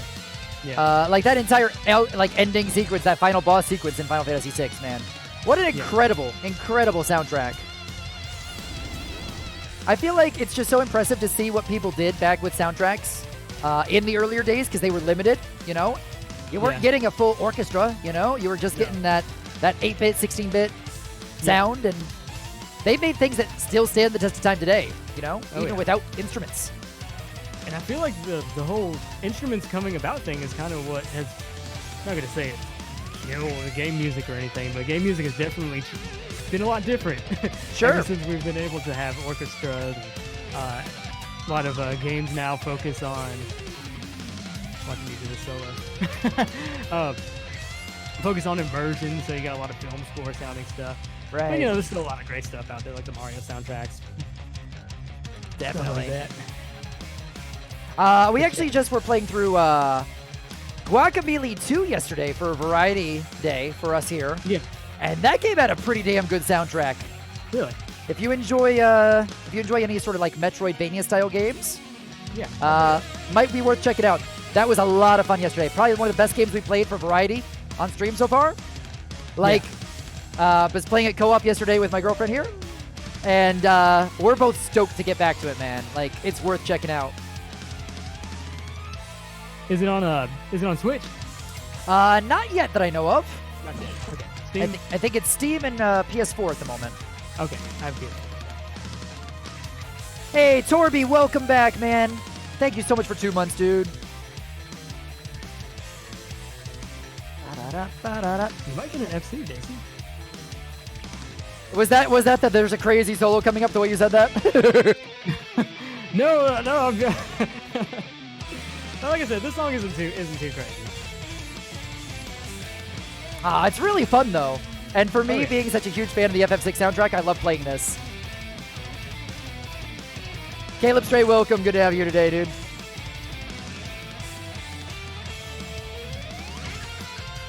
Chrono says, just started watching your stream. Do you stream every day? Chrono, we stream here 5 times a week. We don't always have special guests, though. This is a little bit of a special stream today. Thank you again to Johnny for swinging on in. If anybody's just tuning in doesn't know Jonny Atma, I saw a few people saying, who is that? One person even said, Jason, watch out. There is a strange man above your head. And I just realized I had moused over Discord and I had the call thing up here. I was like, oh, God, why is that there? God, get that off the screen. All right, so we said Final Fantasy VI was one we absolutely had to do. If we're doing that, I think we have to do Chrono Trigger as well. Because I think that's one of those ones that, like, if people mention Final Fantasy VI, one of the next games a lot of people mention is Chrono Trigger. Chrono Trigger. So I feel like that seems like the next obvious move to go to, man. It says, Battle with Magus started in 2015. Jonny Atma began an annual tradition coined May Madness, where several old GaMetal songs are re-recorded for what hopefully can be heard as an improvement. Calvin JJ, thank you for the $25 tip. No tip message attached. I appreciate it, man. Thank you. Hey, Calvin, he's a patron. He's a cool guy. Oh, wow, that's so kind. Calvin, thank you for the support, man, and thank you for supporting Jonny as well. I definitely appreciate that, man. So Battle with Magus was one of the songs featured in the first May Madness, originally recorded 5 years prior in 2010. Damn, dude. And Roy apparently is trying to convince you to do a cover of the main theme of Chrono Trigger. Ooh. I'm going to do some more Chrono Trigger eventually. It's one of those games where it's like, I do so many things that like some stuff gets left out. And I'm like, man, I need to get back to that. Chrono Trigger is one of them. You know who just did a really good Chrono Trigger medley is Power Glove. Power Glove just put out a brand new album, and they have. Yeah, I saw it. They I haven't heard all of it yet. I heard some of it. I think it's really good. I think it's like a 10-minute long Chrono Trigger medley where it goes through all the different themes of the game. That's really worth checking out if you're a fan of it. If you're a fan of Chrono Trigger, that is a really neat arrangement. I'll do it. Let's do it. Battle with Magus. All right. I always called it Magus. Is it Magus? Because I always thought it was. I say Magus. So someone just made me double think that because they said in chat, is it Magus or Magus? Magus? I've never heard anybody call him Magus. Maybe? What about Magus? Magus. Magus? There you go. Magus? It's kind of like magic, but with us. So Magus. Dude, I've always loved this theme. Me too. It's so cool. It sounds so good with that chunky riff there, man. I know.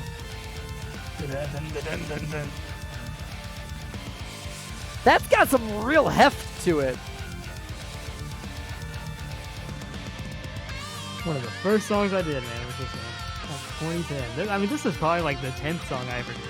So what was the first you did? Way off, but do you remember what the first one you did was? First song I ever did was Tetris A. That's a great place to start. I don't recommend anyone listen to it.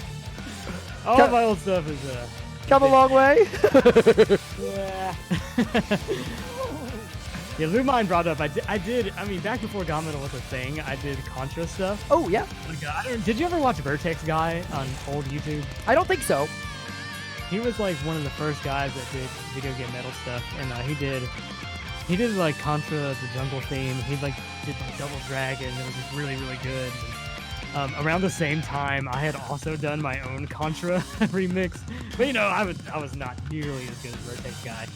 And I was like, man, this guy stole my idea. But I don't count the Contra one. That doesn't count. That was me messing around before GaMetal was a thing. Tetris A is the first official one. Solo time.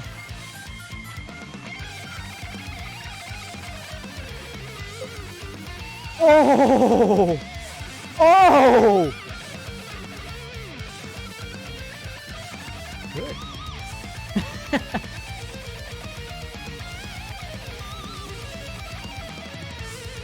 Damn, dude! I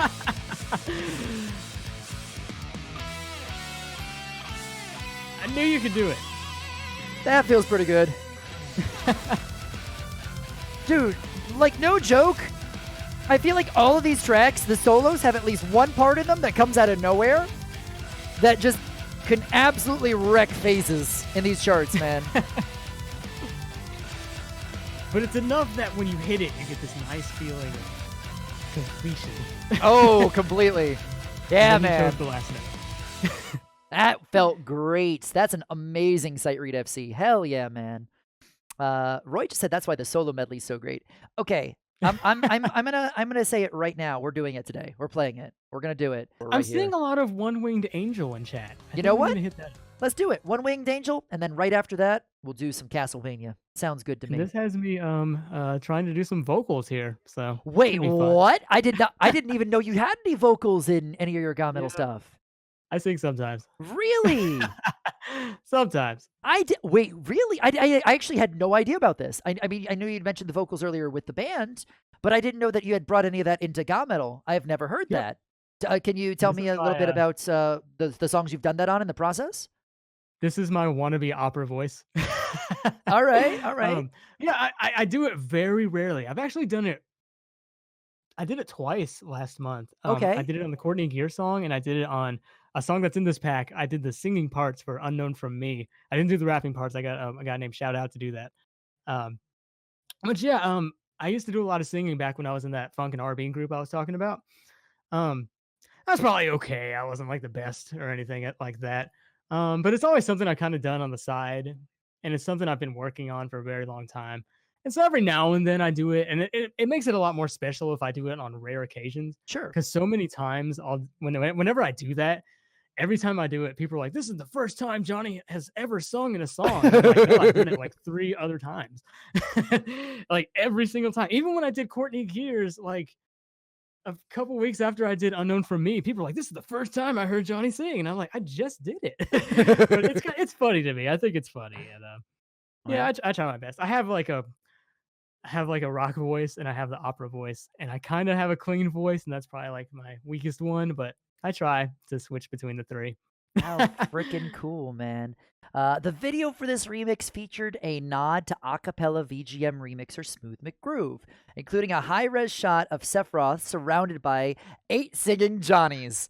He even holds up one of his jogs, Jujubee, in one of the shots. No word if Smooth McGroove has ever seen this, as no one really knows who Jonny Atma is or what he does. Wait, what? Oh, okay. Fair enough. Jabbing myself. Fair enough. That's not true at all, considering there's 100,000 people subbed to you. Let's go. All right. I'm excited, man. I'm excited to hear the freaking vocals here, dude. I've never heard your vocals. I try. Vocals are so like people are very sensitive about vocals, man. Like, oh, not even just on my channel, but you'll notice on other people's channels that do remixes and stuff. Whenever they sing, those will be like some of the most popular songs, but they'll also be the most disliked. It's so funny. The people are really sensitive about voice. I think of was it Caleb Hiles that did the Megalovania with the added lyrics to it? I think so. That came to mind with like the original lyrics. Yeah. And I remember that was very polarizing. Yeah. Whenever you do vocals on a song, people are either going to love it or hate it. Like, I actually think this song in particular is one of my most popular songs from the year I did it, but it's also like the most disliked. It's so funny.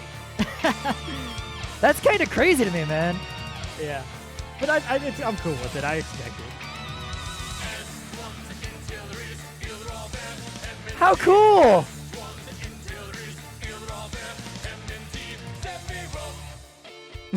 Dude, yeah, dude.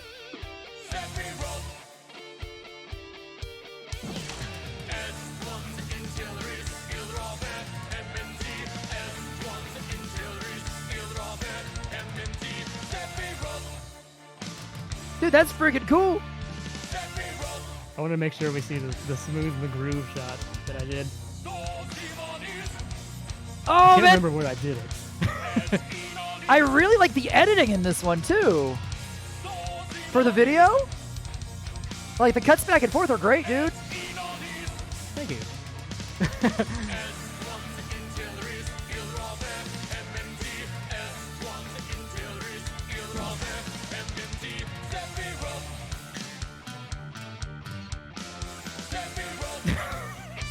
Yeah!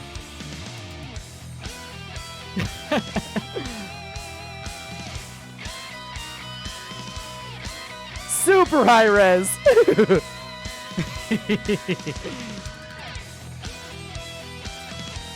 Dr. Pan, look at that. Holy shit, I fucking love your voice. That's all caps. You know he means it.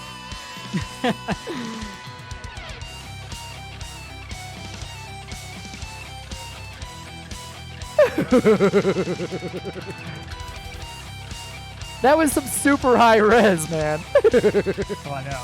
It was like 4K, and I don't even think it's a 4K video. I actually thought that was a shot of the new FF7 remake, to be honest.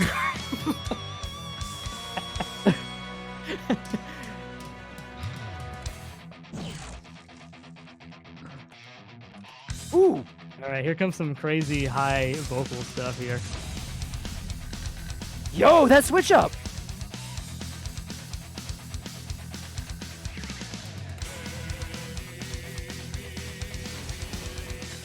Yeah, this is the Advent Children version.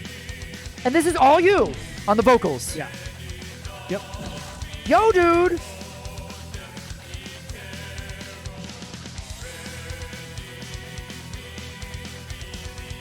Actually, on this part, I will say there is a background chorus that's not me, but everything else is me. What's up, Robert? Welcome back, man. This sounds great, Johnny. Thank you.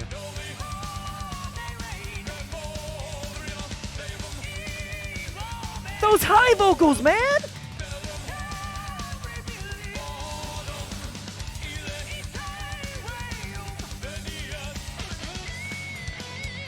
Wow.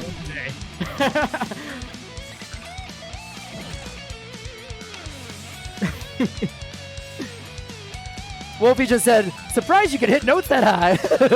Oh man, there's an even higher part later that like, I just made a joke saying I could only do that once a day. Let me see this part really quick. Oh man, the Woo! Generosa, blah blah blah blah. That part like is so freaking high. I can literally only do it once a day. After doing it once, my voice gives out. That was really hard.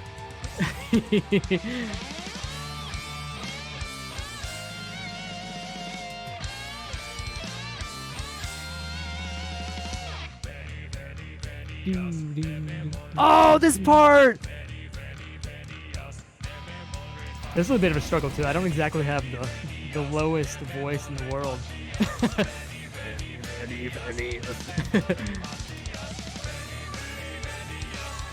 Your voice, the tone clarity, everything is God tier, dude. If you ever do voice lessons, sign my ass up.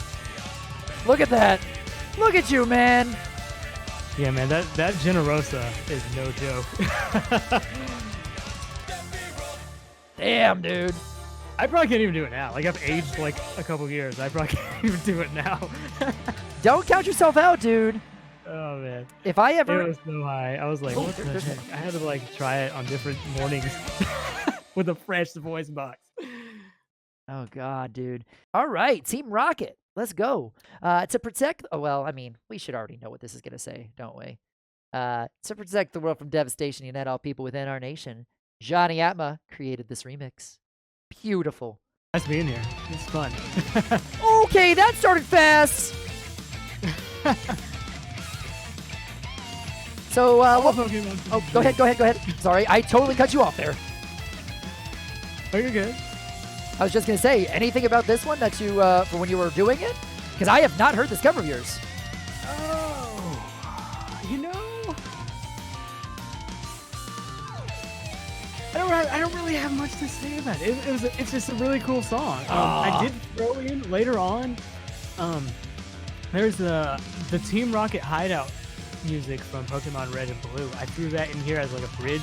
It's kind of like a different altered version. So I made sure to do that, but dude, I just like the song. I was gonna say I really like your take on this here. Yeah. Oh, the it's really thrashy. I was gonna say it's very much like I feel like this would be like this is Megadeth. This is Megadeth. Yeah. Team Rocket. Like the key, well, with synths, but still, like the guitar at points sounds very Megadeth to me. Yeah. On this one. Oh, I like it, man. Unfortunately, the souls in the song aren't in the solo medley. Ah, damn, Del Caddy. Yeah, I think there might have been a couple songs that got left out of the medley on accident, but you won't notice. I was just gonna say if it was like a transition thing. I mean, that makes sense. Not every song fits into a medley. Because I think Roy found one late, and he was like, "Oh man, I tried to fit it in, and it sounded kind of crappy." But Roy says it is in there. It might be. I don't know. We'll see. It's so long. Yukog Monkey played on his stream yesterday, and it went by really quick. So I will say that about the medley. Nice. Yukog's a boss. Friggin' love him. Good dude, man. He played the whole thing. I was shot. I wasn't even prepared. I couldn't even advertise or anything. It's like, I'm gonna do it. And I was like, okay. That part is super fun. Every single song is in the solo medley except one because I forgot about it. Aw, Roy. Any Fire Emblem covers? Go ahead. Gee. I keep stepping on your toes, man. Why am I like this? Oh, you're fine.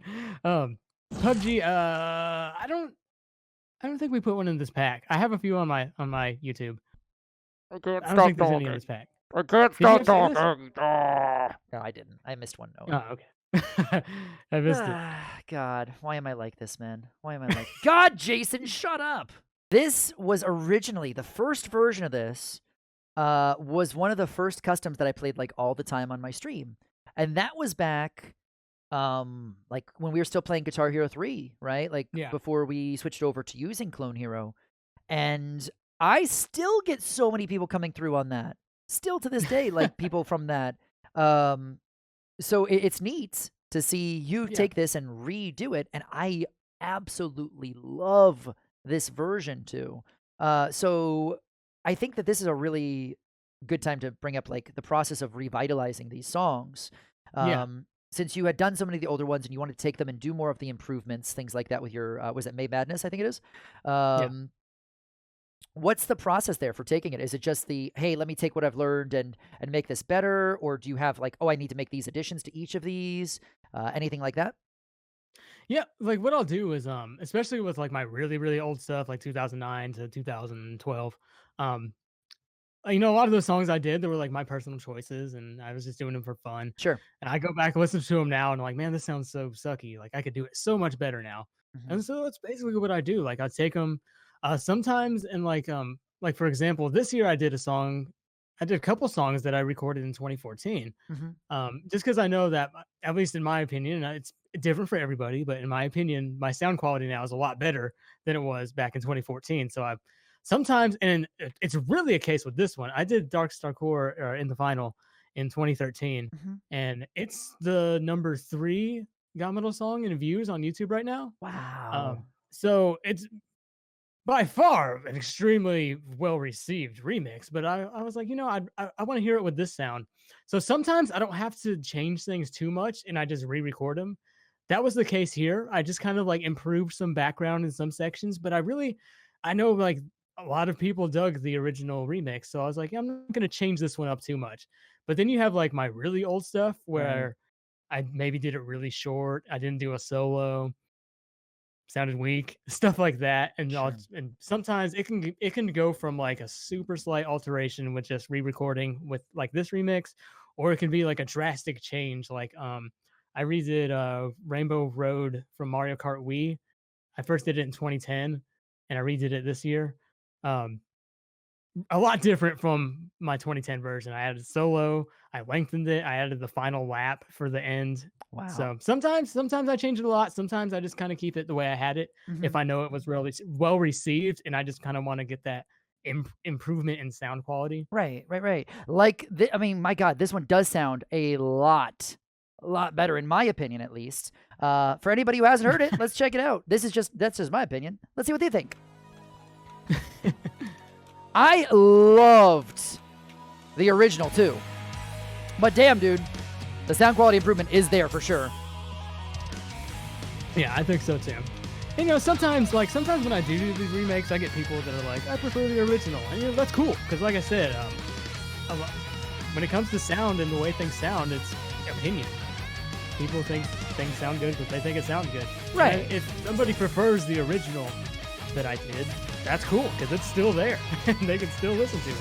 And some people do prefer that sound quality too, right? Like, think about all the people out there that love black metal and like the dingy basement recordings, right? Like, yeah. It's, oh yeah. And some people prefer that that sound aesthetic, if that makes sense. Yeah. Like, I like that recorded on a tape recorder in the middle of the room sound. The kind of stuff that would drive like a master audio engineer like crazy. Yeah, you can mic your amp and you can really record this beautifully. I've got this old Casio Walkman. I'm going to record this to a cassette here. Can you just give me a couple of takes? Thanks. But then someone's going to like love it. Like, this is the greatest thing I've ever heard. They're going to listen to it every day. while they're sleeping. Dude, I've seen so many people come in today that haven't been in the stream for a while. What's up, Fapping Penguin? Welcome back. There's another one. The names, man. Solo. I love that name.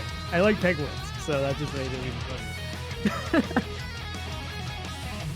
Ooh. This is one of my favorite solo diversions. Yeah, this is like in the top 3. Always been really happy with this one. That sounds great, man.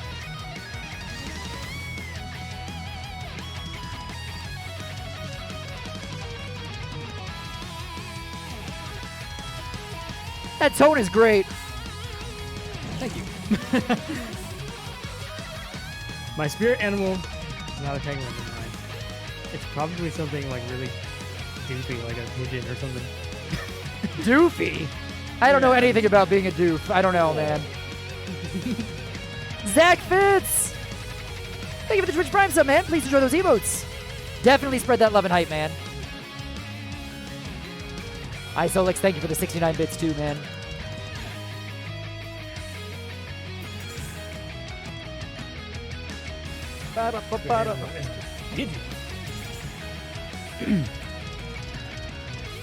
We all doof down here? Very true. That is incredibly true, Tea Leaves. Oh, and Calvin JJ. Thank you for the Twitch Prime sub as well, man. Thank you so much. Oh, man. And you just said that was one of your patrons too, right? Yes. That's so cool. He's one of my top guys. Aw, Calvin, thanks for the support, man. Jason, how long have I been playing GH? I've been playing since Guitar Hero 2. Is that Gucky? Is that how you pronounce that? Thank you, man. Calvin gets around. Oh, heck yeah. the heck yeah alert went off. Fantastic.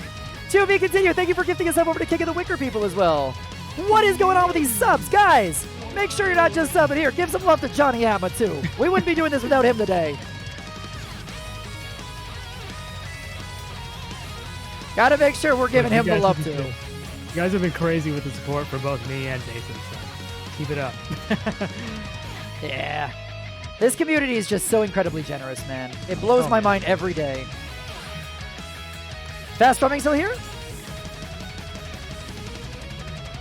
Just like the first. Nice. I loved it, dude. Yep. Fantastic stuff. That's great, man. I think that this boss theme right here, though, would be one a lot of people would want to hear. Right here. And considering this is one of the ones that one of the 2 that has more views on it than Dark Star Core on your channel. GaMetal's first Undertale remix, Megalovania, was one of the most requested GaMetal songs of all time at the time it was released. As of this writing, it is the #2 most listened GaMetal song. All right. I've heard a lot of different versions of Megalovania. I think I've heard yours, but I don't know if I've heard it recently. Let's do it, man. Howard, thank you again for that sub, man. There's probably like 300,000 remixes of Megalovania at this point. There's so many, man. Yeah, people went crazy, dude.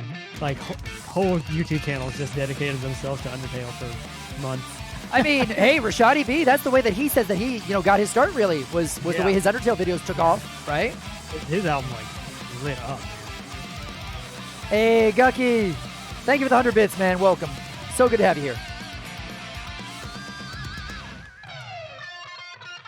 Oh, that's a cool way to do that. Dropping out everything but the guitar there. That was neat. Yep. Yeah, that's the same way that 8-Bit Drummer got noticed as well, wasn't it? Megalovania? Everyone just started doing Undertale covers and got noticed. I mean, actually, back when I was first starting up even a few years ago, one of the first videos of mine that did really well was Undertale. And when I did this song, like my sub count blew up too. Yeah. Like, okay, cool.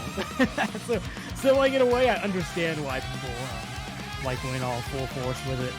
Undertale was an entire just cultural shift with gaming, I think, at that point. Yeah. So many people were just head over heels with that series, man. Well, I don't know. Can we even call it a series if it's one game? They haven't ever come out with news of a sequel, have they? For Undertale? I haven't heard anything. I don't think so. I think he's gonna. I think Toby Fox is just pushing the main game right now. Jeez. I wouldn't be shocked if he doesn't do a sequel. I hope he does. You know, I like Undertale. I have a lot of respect for Undertale. The soundtrack's amazing. The game is amazing. You know, a lot of people hate on it these days because it kind of got blown out of proportion. But it's a really great game. I mean, when you get to a community that size, yeah, it's tough, man. Whenever you get to something that's that popular, it can get really tough. Yeah. And I would understand entirely if they don't want to do another game for it because, again, if you want to do new things, that's tough. Just always revisiting old stuff. I'm sure you wouldn't want to do just like the May Madness stuff all year long. Yeah. Of course not. But yeah, like if it didn't make Undertale 2 or anything like that, I think it'd be good as it is because it's such a good game. Damn, that's sin. Dude, this solo's... Ooh!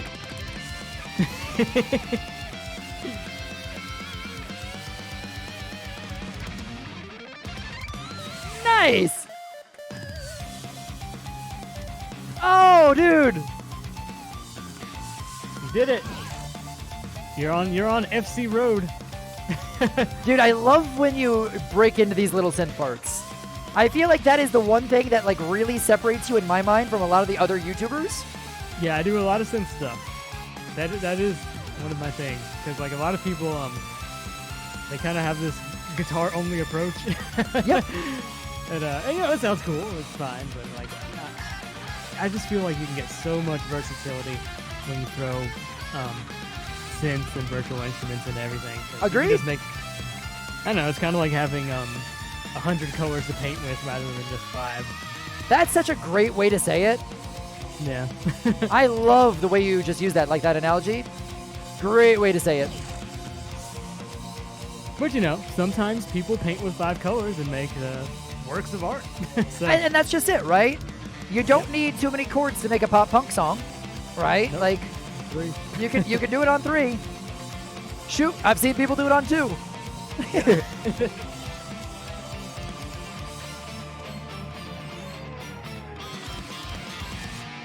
Beautiful. Undertale's not a bad game. It's the cringy part of the fan base that's very vocal. I mean, okay. I don't know. You can say that about anything, though, is the thing, right? People will say that about Splatoon, too. And I'm like, there's always going to be cringy people in any fan base, so. Sure, yeah. There's always a vocal minority in any sort of passion. Tribute to the king. To pay tribute to GaMetal's large Kirby fan base, Jonny Atma released the album Dreamland Invasion with 10 new and revised GaMetal Kirby remixes. This King DDD tribute features the third appearance of both Mask DDD and King DDD's theme in the GaMetal universe. The GaMetal universe is totally a thing, by the way. Oh, is this like Marvel? It is. Oh, we have deep lore, especially in like Discord and stuff. Deep lore. Oh yeah! Now we're getting into the good stuff right here. And this actually features, because you brought up Mass DDD, I pulled like several things from that Mass DDD remix. For my King DDD remix I did in like 2010. And then I threw Buff DDD in there just to hit up on Star Allies for the album. I mean, hey, considering I know you're a huge Kirby fan and you've got that in your fan base as well, that makes sense, right? Yep. Make a little medley, show up with it. It's good, man. It's great. How has that album been received so far, too? Oh, it's been a hit, man. Everyone loves it. I got a bunch of physicals, by the way. If you guys want a physical Dreamland Invasion album, I'll plug that now. I was just going to say, is there a way people could get it? Yeah, GaMetal.bandcamp.com. I have like 100 left, so going quick. But yeah, man, people loved it, and I knew they would, like, because what happened was, not what happened, but with Mass DD blowing up the way it did, and it was completely by chance. How that blew up was there was a 5 Funky Nights at Freddy's music video. Good job on the solo, by the way. It was an awesome choke. Master D blew up because it got featured in this 5 Funky Nights at Freddy's video that has like 100 million views now. And it was in that for like a segment, and it was just like the characters like playing the song as a music video or something in part of it. And that's how that particular remix got so much traction. That's and incredible. From that, I got a lot of people who like Kirby. Which is good for me because like Kirby's, like I said, is in my top 3 music soundtracks. So I'm like, cool, something I really love hit off for me. And so, I love doing Kirby songs. And I was like, I think in 2017 I only did like 2. And I was like, man, I need to do something for the Kirby fan base. And I know if I put together a Kirby album, people are gonna just explode and love it because I have so many Kirby fans. And so I wanted to get it out last year, but I was just working on other stuff. So I put it off to like April, and when it released, man, people just went nuts. And every song has been blowing up on YouTube that I posted for it. So it's been a hit.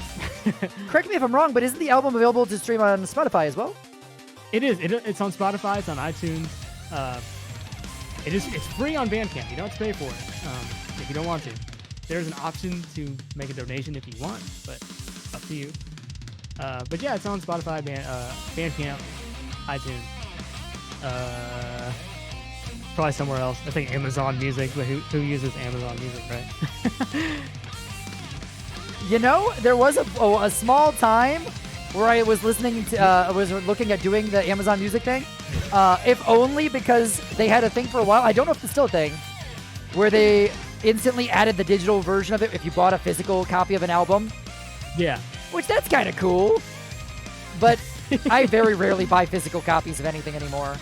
It's just too much of a hassle for me personally, unless it's something I'm super into. Yeah. I used to be a physical only guy. Like I would with the games and everything. I'd be like, only physical. I'm not going to do digital things because I wanted that physicality thing. Right. And then I think it was Splatoon 2 was one of the first games I digitally downloaded. And just the convenience of not having to switch out cartridges for that one game. Sure. Just completely changed the way I viewed physical versus digital. Like, physicals are cool to have. I think they're really cool, especially like if you're like a diehard fan. I think it's cool to have a physical just so you can display it or whatever. But man, the ease of digital is just so awesome. Don't know how else to say it. I agree entirely. Oh, I think the chat went a different way. Physical. I understand. If people prefer physical, I understand because I used to be in the same boat. Man, when I got Splatoon 2 digital, I was just like, man, I don't think I need to make everything physical. It was like that life-changing moment. I was looking out the window at the moon and soft, sad music played, and I was like, do I really need to get everything physical? And I haven't gotten much since. I think the last physical album I bought was probably a Periphery album. Oh my god, that outro! Jesus! Oh, that was brutal, dude. Good lord. It's a pretty tough one. It's a pretty tough song. That is pretty hard. Yeah, there were some moments in there that caught me off guard, man. Almost every solo from the GaMetal pack is thrown into this mega mix. It also just generally has some good riffs, etc. So there's some breaks throughout. Also includes a secret song not seen in the rest of the pack. Good luck. Features charts by Roy Knight, Ritto, Chezzy, Chemfinal, and Del Caddy. So shout out to all of them for making this happen. This is insane. Let's go for the 7-star on Sight Read. Let's go for that. I think that we can do it. We can get 7 stars on Sight Read. 45 minutes of destroying my hand. Let's do this. And this is when I saw UCOG play this yesterday. This is a lot crazier than I guess expected. I was like, man, there's some crazy stuff in this pack. Yeah, well, you play some crazy stuff. You don't give yourself anywhere damn near enough credit. I was like, maybe I'm not so bad. All right, here we go. Let's friggin' go. Guys, hit Johnny with your questions. And I'm going to be focusing my butt off. I'll try to poke in when I can. This first one is a shredder, too. Oh, we're starting straight off with a shred. Yes.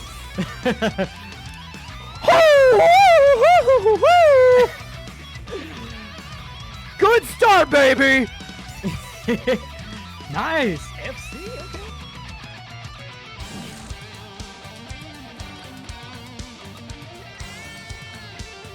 Okay. Okay. Question, Johnny, how do you stay so ripped? Man, I used to be in so much better shape. I don't know, man. Like, drumming helps. I need to go back to. I haven't been to the gym in like a month. I'm gonna be honest with you. Dude, I wish I had time for the gym. I need to make time for the gym. That sounds like a great idea. Going. Me and my wife are actually looking at like buying some stuff for the house so we can just work out here. 'Cause that's what I used to do. Sure. It's a lot easier. Because I don't know. I'm not like super lazy or anything, but when it comes to stupid things you shouldn't be lazy about, like going to the gym, which is only like a 10-minute drive. Like, sure. Like, yeah, like. Shoop, thank you for 10 months, man. Apparently, Johnny, he's a huge fan of yours right there, Shoop is. Let's get it. Also, Johnny, huge fan here. First heard of you on Newgrounds way back when, man. That's the old days. Ooh. I think it was a GaMetal metal cover. Keep it real, both of you awesome dudes. I have a funny story about that. You know what? I make a lot of jokes about, like, comparing myself to Family Jewels. I remember that particular song. Somebody said on Newgrounds that I ripped off Family Jewels' intro from his gym leader battle. What? And I was like, it's the same notes.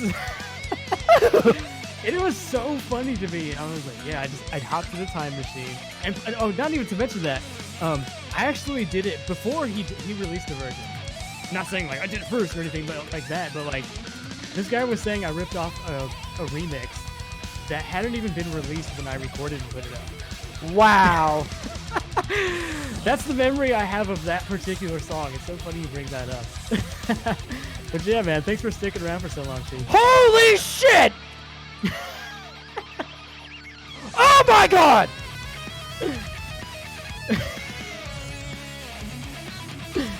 Level up, baby! Sorry, I'm sorry. There might be random screaming. I'm sorry. No, do you, man? That was incredible for sight read.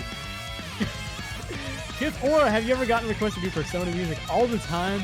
It's just one of those series I've kind of neglected unfairly. I'm gonna do something from it eventually. I get a lot of requests to do Persona stuff. Jeez.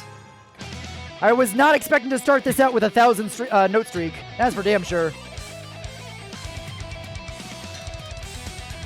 Thank you. Doug, welcome back. Thank you for 9 months, man. I get to name the baby Jonny Atma. Our baby's name's Jonny Atma.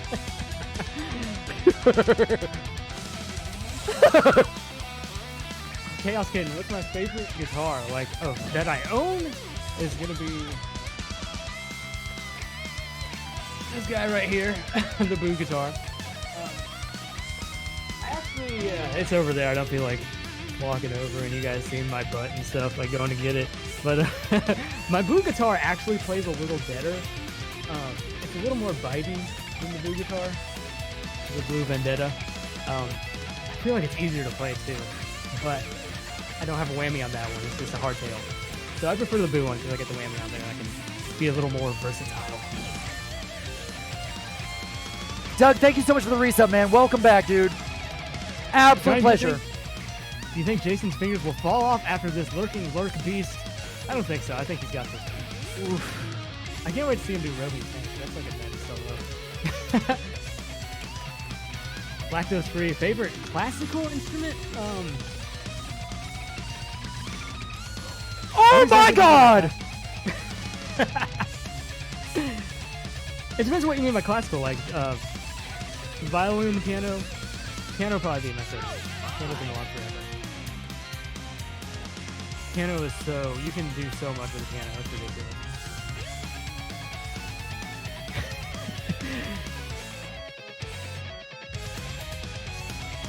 I'm probably making some dumb faces right now.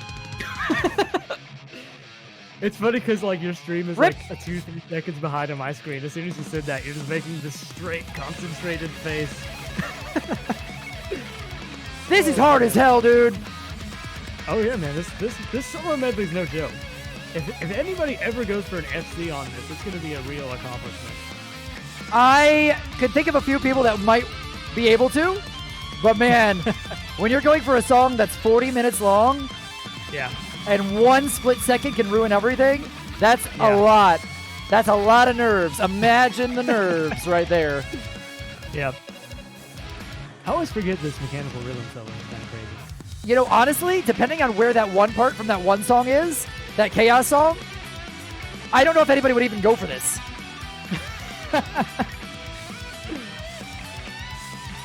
GRDMJ, favorite pedal. I think you mean like guitar effect, because I don't really use pedals anymore. I just do everything on Logic. I'm not really a big effects guy. I use my wah pedal sometimes. Sometimes I use flanger, but other than that, I don't really go crazy with the pedal I didn't stuff. strum. I did the bad Guitar Hero thing where you put your thumb on the strum bar and it's like you're caressing someone you love's cheek instead. You don't actually hit it. You just like slide it across.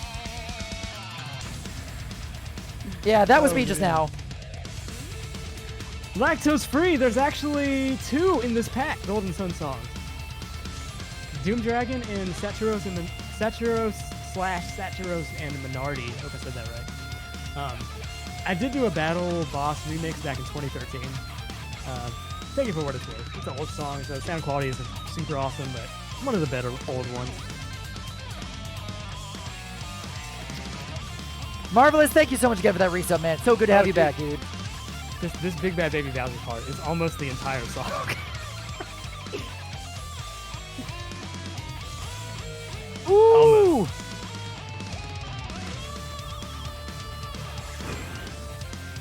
Harley, think I'll team up with OC Remix again. Yeah, in the future probably. I don't really talk to the OC Remix guys as much as I should. I know they'd be happy to have me on stuff. And there's, to be completely honest with you, back when I had my copyright debacle back in 2012, I was supposed to do something for them, and I kind of fell through on that because of that. I fell through on another thing a little while ago too, because I got so carried away with doing a million things at once. But I enjoyed doing the Leave Time for Love thing for the Mana album. But yeah, I would like to again. And they're cool guys. I mean, we're all on a good basis. So. Hey Johnny, did you do Adventures End for Mario and Luigi Dream Team? It's not in the pack, it is on my channel, and it's one of my favorites from last year actually. So do check that one out.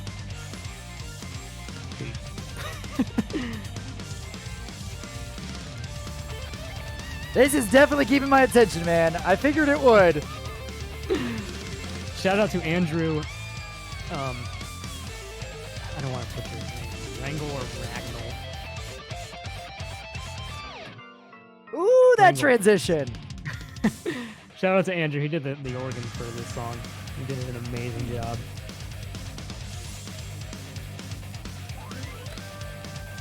This chart is fan-freaking-tastic. I don't mean to be like ahead of the game here or anything by like proclaiming this or anything, but like for packs that have released for artists, right? I don't know if we have a better just one singular artist pack out there for Clone Hero at the moment. The official endorsement from Jason. I appreciate it, man. Again, a big shout out to Roy and Delcatty and Rido, Chezzy, and Cam for. Yeah, it's incredibly high quality, you know? Yeah. And it's the everything. songs is half of it. The amazing charts are just the other half, and it's just. Yeah, man. It's pertinent. They're ridiculously fun. Lumine, how would I rank Mystic Quest compared to other Final Fantasies? You know, I haven't played all the way through Mystic Quest. Did you play it? I did. You're an SNES guy. You did? I did, yeah. I played it for like a second, and I was like, eh. So Mystic Quest, I think, was always more intended to be like, hey, baby's first RPG, right? Like, yeah. But the soundtrack to Mystic Quest, different story, man. Mystic Quest soundtrack is rocking, and like I talked about it on Discord the other day. Like, I love how the Mystic Quest soundtrack sounds like I always imagine like this 80s hair metal guy. He's always trying to make it in the business, and he just could never quite cut it. And then someone was like, hey, want to compose for a video game? And he was like, I'm going to give it my all. And he just wrote this rockin' soundtrack for Mystic Quest. It's like just so riffing. awesome, man. I must admit, I don't remember the soundtrack. I gotta go back and listen to it again. It's rocking, dude. Like it's just like straight like 80s classic metal.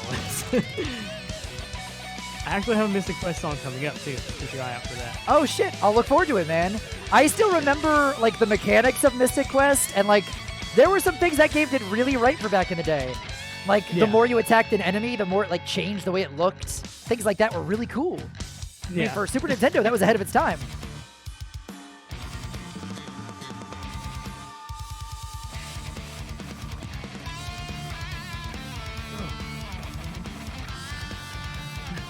This medley has been a blast so far, too. Oh, gameplay now. I just looked up. Johnny, are you going to share the Discord on the stream for everyone to join? I think we have like a new link to one here. So, just go, if you go to any of my videos, guys, the Discord is in the description. Johnny, would you be interested in making a theme song for the new Clone Hero game if you got a chance? I mean, if they asked me to, I would definitely do that. Hey, Johnny, would you like to write some music for the new game? Heck yeah, man. Cool, let's do it. Okay. Yeah, that's up to them, man. But, well, that's easy enough. And Jason's on team, so yeah. I'm down. You guys got a lot of people to choose from, but I'm 100% down.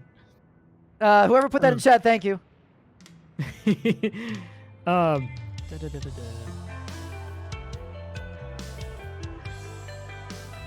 What song are we on? Oh, the Undying one. Dude, I can't get over the transitions for this medley. Yeah, Roy did awesome with the transitions. Some of them are like, they sound like they could be a part of the actual song. I was just gonna say, do you want to just upload this entire thing to your channel and be like, yeah, I did this medley, guys? Nobody will ever know. Nobody will ever know. Insane game medley. It's like, thanks, Roy, for doing my work for me. 8-bit drummer in the chat! Yo, Jared! Yeah.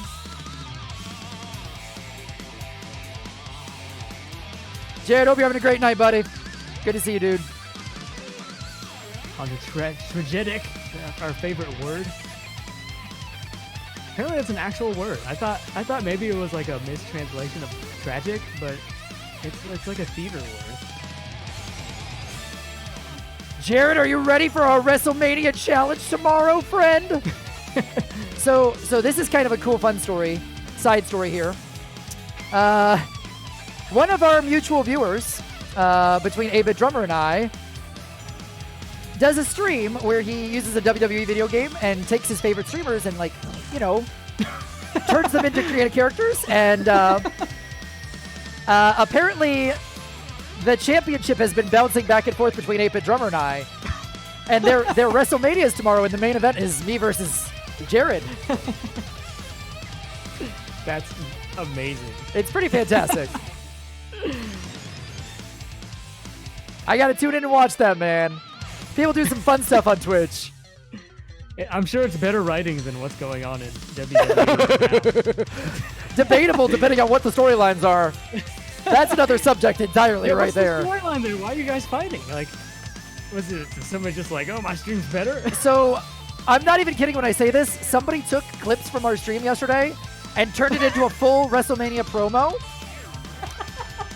Like, straight up, we have a promo video now for this. It's wonderful. That's the greatest thing. As soon as I got off the stream last night and I saw this, I was crying laughing. Shout out to 8-bit drummer in the chat. He's amazing. I love him. Jared, you're the best, man. By the way, 8-bit, man, message me. I have an offer for you. Ooh. You heard it here. A GaMetal offer for 8-bit drummer. Oh, shit. Ooh. $20 for control of your screen. I'm just playing. Got that. Oh, yeah, dude. This is one of the ones I keep ragging on it, say it's super easy. It is. It's fine. You guys haven't gotten the pack yet. You say it is, but again, it's still on expert.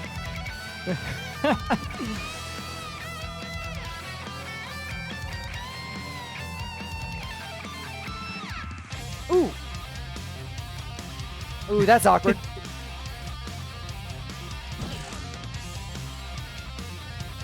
This song, man. This song gives me PTSD. PTSD from this song? Why? It's like non-stop camera pull-offs. Like, for the majority of the song. it's then like the entire thing in the original. I was going to say, this is tiring for me. I can't even imagine. It's a cool song, though. But man, when I was recording it, I was like, Jesus, does this ever stop? And like, in my version, I actually cut some of it out. And I was like, it's too much. There's too much hammer on pull-off. Oh my god, that's tiring. Because you can't rest your fingers on the control at all here. Because the open notes, you can't leave them. Oh damn, and now the strums. 8-bit, I heard 3 p.m. tomorrow, I think. That might be start of the stream though, I'm not sure.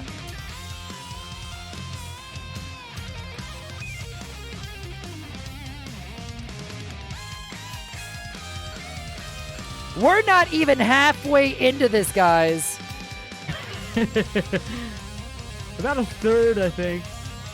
And we're at 2.3 million. It goes by quickly, though. I will say that. Damn. Well, I think one of the reasons it goes by so quickly is because legitimately this chart is ridiculously fun. For anybody that wants a challenge and just loves solos in playing a game, because for me, my favorite part of playing this is like the solos, right? They're just fun. There's really fun in a game like this.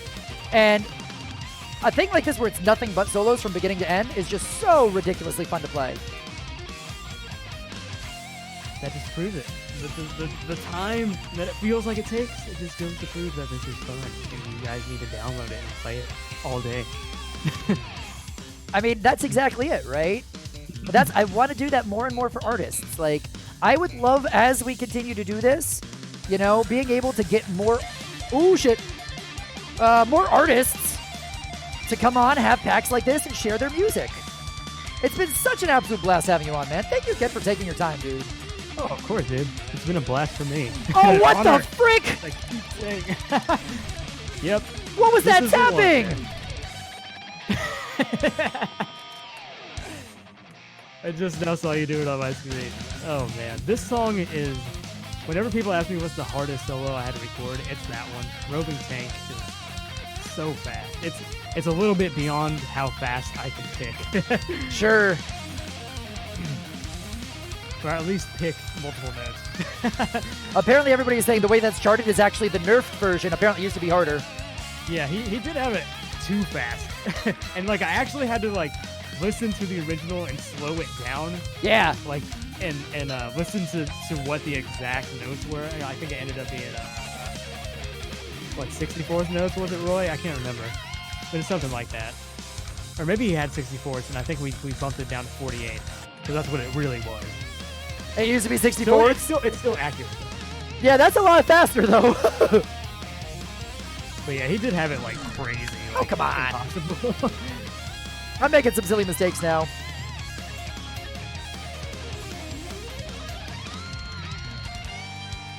All right. Focus, Jason. I'll have a new one coming out soon. I'll be charting. Yo, Harvest. Looking forward to it, dude. Hell yeah, Harvest. Thank you.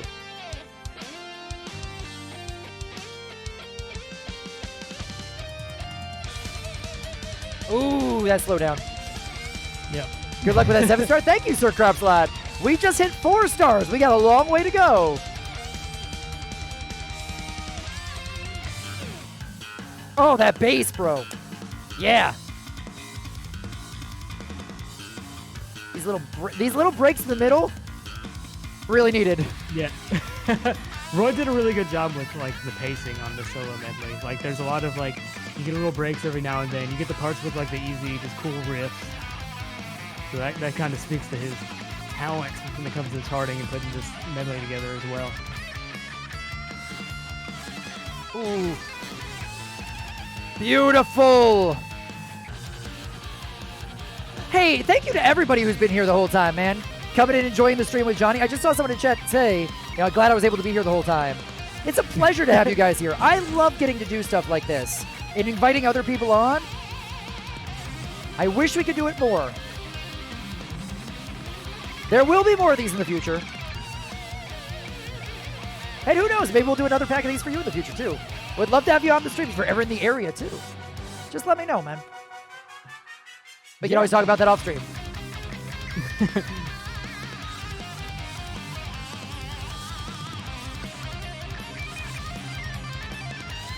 That's what we need to do. Just put together an entire set list of things that we can play that you can play on guitar, and we'll do a concert together. I'll play them on here, you play them on the guitar at the same time. Done.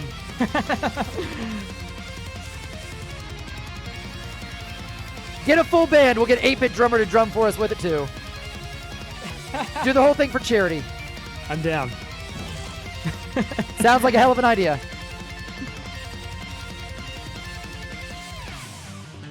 That'd be fun.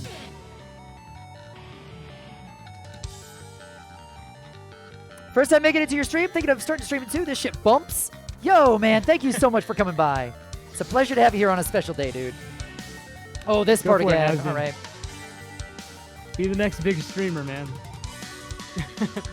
Shit's hard, man.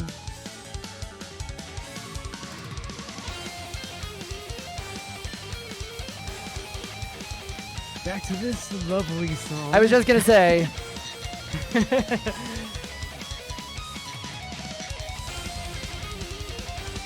Oof. Ale hydrate. I feel like the speed of this entire medley, like the consistency of it, makes it a little bit harder. Because the entire way through, it's a certain like tempo, you know? Yeah.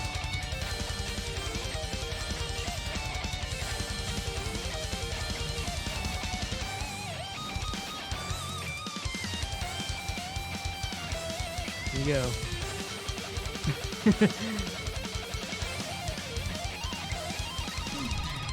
Not even close. I knew it was coming. Tap me harder.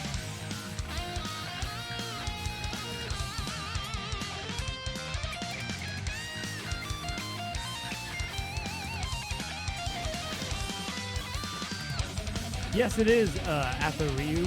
So I said your name completely wrong. This is a 45-minute solo medley. I think we're about halfway through. If I look with it. We're about to hit the halfway mark. Yeah. Yeah. For anyone who wants to know how far we are into it, there is a bar in game that shows you. For anybody that doesn't know, it's above the score. That little bar moving above the score.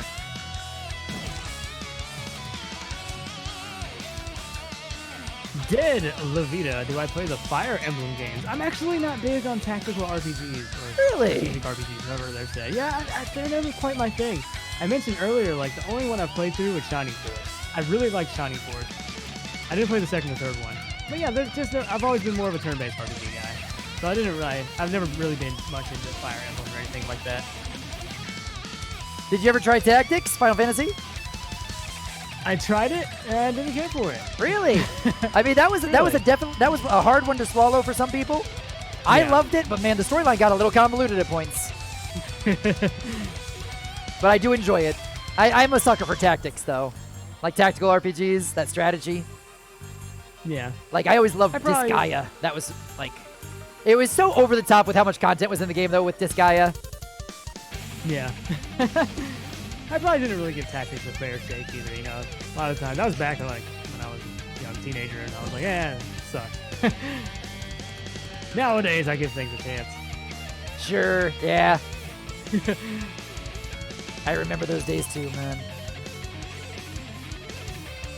Which are better, 2D or 3D Legend of Zelda games? Oh, man, they're both, like, in their own boat. You know, there was kind of a lull in a lot of people's opinions when it came to the 3D Zeldas with Twilight Princess and Skyward Sword. I only played like a little bit of Twilight Princess. I didn't play any Skyward Sword. I still need to pick up Breath of the Wild. It's one of those games I know where once I get it, I'm going to have to invest a ton of my time into it. Right. Which I don't have right now. So I am going to get it though. But yeah, like Ocarina of Time, Majora's Mask are like two of the greatest Zelda games, but then you have the top-down 2D stuff was amazing as well. So it's really whatever you prefer. If you prefer 3D. I think I'm a weirdo with my Zelda choice for favorite. Because my favorite is the one back on original Game Boy. Link's Awakening? Dude, Link's Awakening was great. Did you play Oracle of Ages and Seasons? Never got to, unfortunately. If you loved Link's Awakening, you'll love Seasons and Ages. Really? It's just Awakening, but a whole new game. I think anybody that has the chance to play Link's Awakening, it's such a fantastic game, man. Yeah. But I would highly recommend to you that you play Seasons and Ages if you like Awakening, because it's same look and feel and everything. It's just two brand new Zelda games. I might have to check it out then, because I've always kind of preferred 2D to 3D for Zelda games. Yeah. Oof.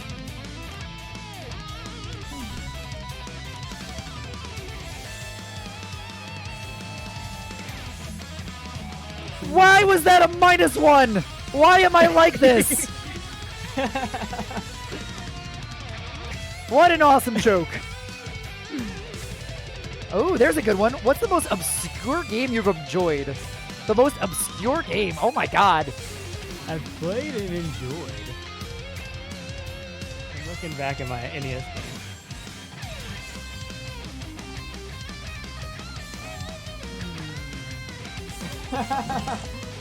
Man, this is really more obscure because it's old. Okay. But Journey to Silius, great soundtrack, great NES title. I was gonna say, I don't even think I know that title. Yeah. And it's really just because it's old. Like, most people who grew up playing NES and stuff might recognize it, but that's one. A lot of old stuff, man. I grew up playing like NES and Atari and stuff like that, so a lot of times I bring up these games and people are like, what? So, okay, if you're a really old school gamer then, I didn't realize you like went all the way back to Atari. This is just a recent thing that came out. I'm just curious, like my own question. Mm-hmm. How do you feel about Intellivision coming back? Have you heard about that? I haven't heard about that. Yeah. Intellivision coming back. So, yeah, they're making a new Intellivision console. That just got announced recently. Like... Apparently, the CEO of the company is going to be Tammy Tallarico, who does Video Games Live. And he's trying to turn it into a family-friendly console. E-games only. Is he like trying to, well, I guess not compete, but is it going to be like high-end graphics? Like, I have no idea. Level? Or are we looking at like Intellivision or NES era? That's interesting. Yeah. only. I mean, that's why we have Nintendo. But the thing is, they want it to be, I think, more of like a casual game console where anybody can pick up a controller and play at any time. I think that's the whole idea. Yeah, I feel like we're looking at another Nokia N-Gage or Gamecom situation. Right? But we'll see. I mean, more power to them. I'm not going to... I'm excited to just see what they're going to do. I encourage them to chase their dream and... Yeah, exactly. Vamp, thank you for the resub. Welcome back, man. Appreciate you, Vampirian. Thank you for the 3 months. Please keep spreading that love and hype. Woo! That was a bad idea to try to do that right then. I almost lost my balance and like lost my fingering. Texas down, I'll ask her. Oh, I'm curious on that. My girlfriend's dad just asked if his daughter still has his Atari. I wonder if we have an Atari in the house right now and I don't even know it. I haven't made that. Oof. I have the 2600 and I think like the 7000 something. I don't have them now, but they stopped working. Thank you so much again, Vampirian, for the resub. So good to have you back. Del Caddy has an N-Gage. Look at you. Tomb Raider, Sonic, and Pandemonium. Friggin' N-Gage, that taco. What the hell, man? I mean, I'll be honest. Oh, somebody brought it. I need to talk about Virtual Boy because I will defend the Virtual Boy for having great games, but just the concept itself was poor. But the games were good. I agree. Mario Tennis on that was a lot of fun on Virtual Boy. Mario Tennis was fun. Friggin' there was stuff like Telro Boxer was super fun. The Wario Land game is one of the best platformers from that era for the Virtual Boy. Really? It's just they had that problem where You had to sit in this exact freaking position, and you would get these neck cramps. Your eyes would hurt after playing for 30 minutes. Sure. It Yeah. was red and black for some reason. Like, what? Oh, but it had good games, man. Virtual Boy is underrated in the games department. I'm not going to defend the hardware was rough. Yeah, the hardware. It was so hard to like pay for that too, because like wasn't it like I think it was like $300 or something back then, wasn't it? I think it was 200. I know it was a lot for what the console was. It was way a lot of money back then. It was the price of a new console. I can only say that because that was back when new consoles were like in the 200 range. It was in there. But more power to them for trying, I guess. We had to start with VR somewhere, people, and it had to start with the Virtual Boy. Hey, I'm glad we got to this point that we're at now, because I love me some Beat Saber. We're getting there. We are on our way to the holy grail of VR. Anyone remember Angry Video Game Nerd? Man, he's still around, Nick. He's still doing stuff. I watch Angry Video Game Nerd all the time. He's not as popular as he used to be, I guess you could say, amongst casual people, but his fan base is bigger than ever. Hit it that time, baby! Second time, let's go! There we go! Didn't get it when we played through the full song, but in the medley I got it.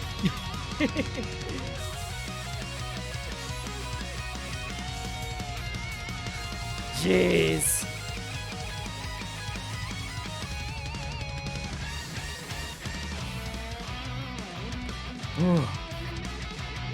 We're over 4.5 million frigging points. Roy, what did Yukon get up to? Or anybody who watched that stream? Oh gosh. You gotta make sure Jason beats that. What? Don't put that pressure on me! We have to. I'm not a competitive player! I'm making it as a competition. I'm not a competitive player!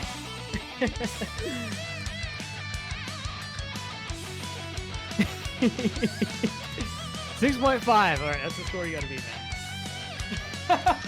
Why are you doing this to me? I have to. We gotta make it interesting. Oh, it's not interesting already with you on the stream? Oh, man.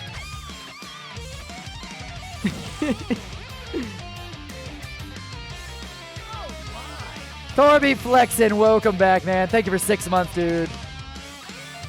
I don't know, Smithy. Smithy asked if there's still a GaMetal Patreon with the, because I have the Patreon request list, if there's a Angry Video Game Nerd game song. There was. I don't know if there still is. There might be. There's so many songs on that list now. It's hard for me to remember all of them.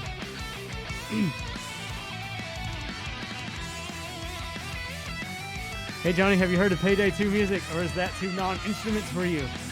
I don't think I've heard it, man. I'm sorry. It's got some bops on it, man. It's got some real tunes. We've got some charts for some of them. I've never played the game, but I've played charts of music, and I've enjoyed it. Non-instruments, you mean like synth? Yeah, it's very EDM. I'm all about synth. I'm all about it. They're all over my stuff.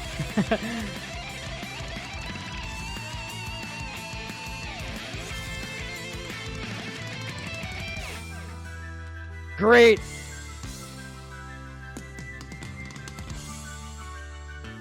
Perfect. We're over 6 stars, guys. You'll make it. You'll make it. Oh God. I know you will. Put my Regardless of what the score is, all I want is 7 stars. Damn it. Well, we know the score goal. God damn it, Johnny!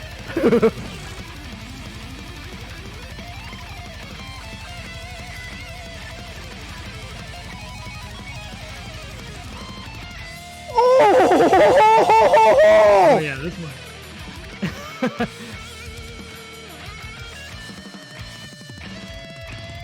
That was nutty.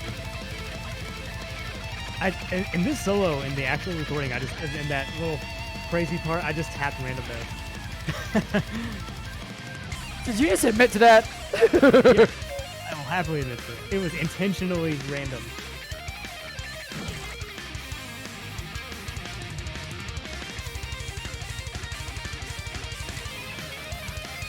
Armoth, I didn't do that. Oh my god! I don't even care that I missed after that! How the fuck?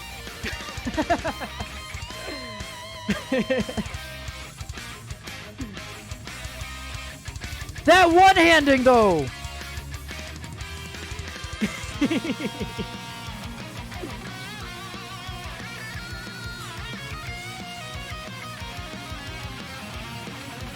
I'm so happy about that. Oh, here we go. This is a baby Chaos Angel. Actually, this little part here might be longer than here.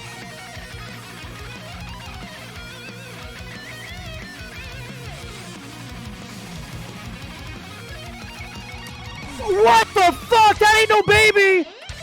That's a grown ass!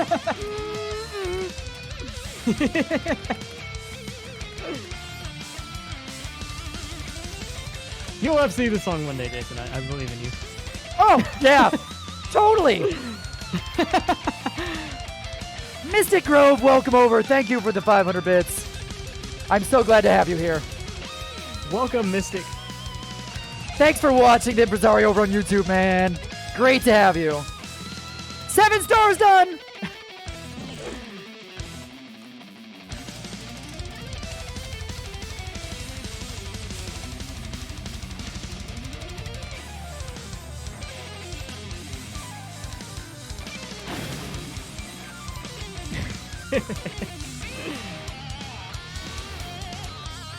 Come on, man. We're 6.5 there. We can do it.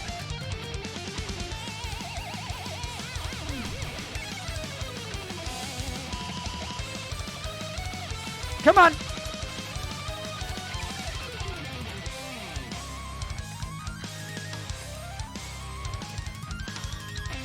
I tell you what, this one's gone by so fast though, man. Yeah, like I told you, man. It's a fun song. It flies by.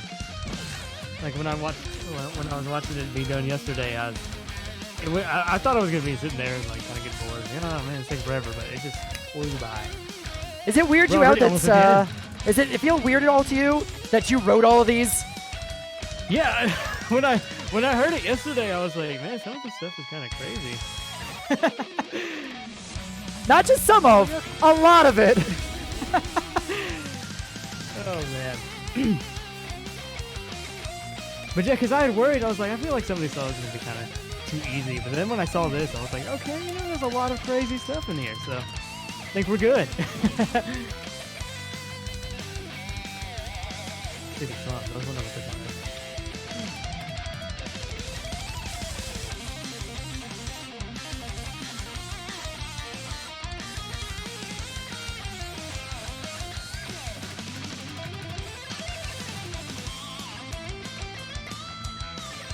Morbid Mort, welcome back. Just for during your solo. Wow.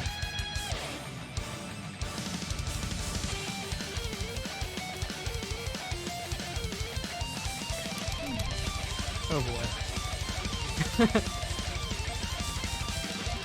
GR, Roy said it was 6.5, so Jason's gonna beat it. Not even. We're near the end, man. I don't think I can get another million. I'll let you know. The end is it's a secret track, as Roy puts it, but it's not crazy. There might be like a crazy 2-second bit.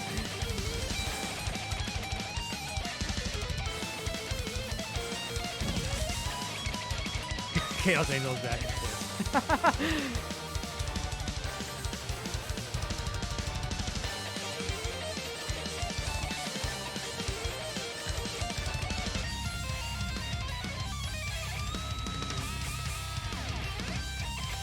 We got 7 stars, baby. Let's go.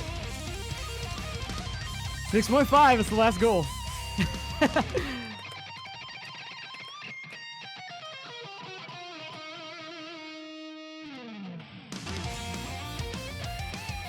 Nice.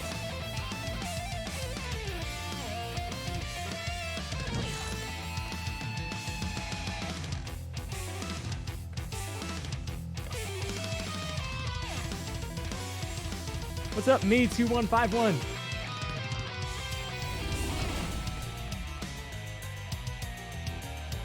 Johnny, what's your most wanted newcomer for Smash? Gino. I put Simon Belmont on the ballot last year, or not last year, but whenever that came out, and he's in. So Gino's my last guy that I want. If we get Gino, Smash Ultimate will truly be the ultimate Smash. But even if he doesn't, man, I'm stoked that Belmont got in because he was my realistic choice.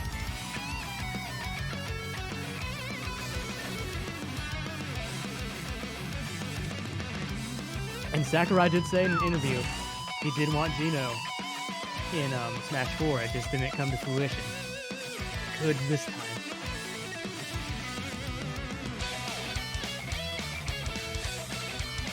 $6 million's coming, man.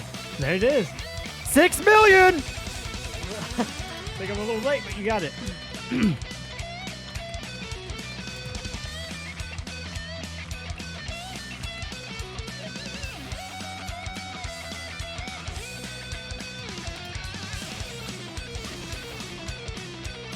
$6.5 coming.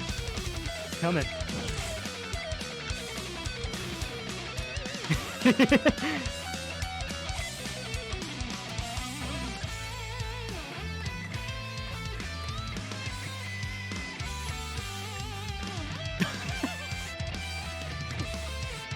I'm laughing at Kicks a lot. Sans is an echo of Ness.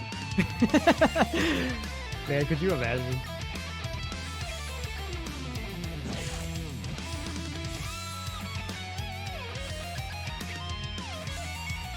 Heihachi was on my prediction list. Chaos Kitten. Heihachi was on my here's my wild card pick. Thanks, his name's so green. Oops. I can't read. Ooh, God. Bad overstrum. Blake Gopi. Glad to have you as a fan for ages, man. This pack is If you're a follower- poggers. Hey, yeah, it is. I'll agree with that one. Roy, what's the last medley, or what's the last solo before the secret song?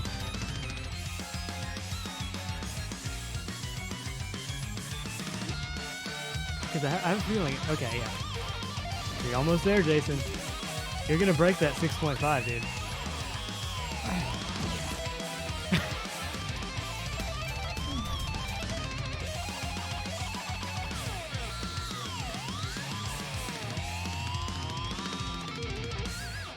Awesome choke!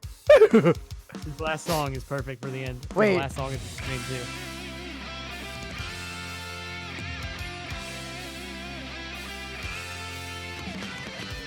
I mean, we're 200,000 points away, though.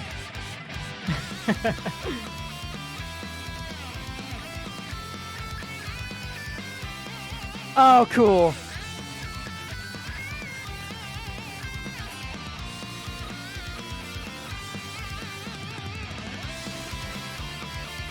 This is beautiful. Roy didn't tell me he was doing this. He just did it. He was like, I put a surprise at the end of the solo medley. And I was like, is it like an acoustic thing like I do on my channel? He's like, why would I do that? And he didn't say that. But, Yeah, guys, I think we're going to fall just a little short of that 6.5, man. we'll see. It's a little bit longer than all the other sections. Oh, shit. Okay.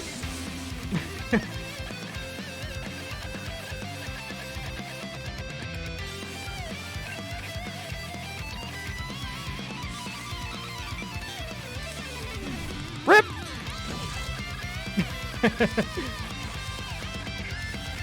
Oh, That was close. 6.4?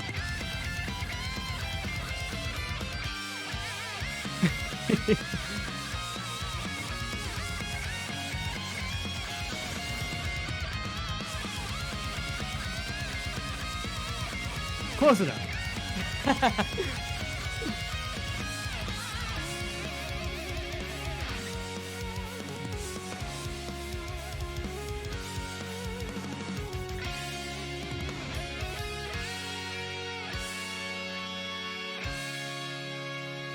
We're just shy.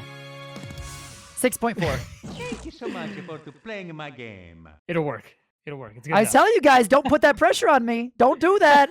I don't want it. I don't want it. Oh, See, you try to put that pressure on me. I'm gonna fail your expectations every time. Don't do it. Don't do it. But I set that bar so that you could.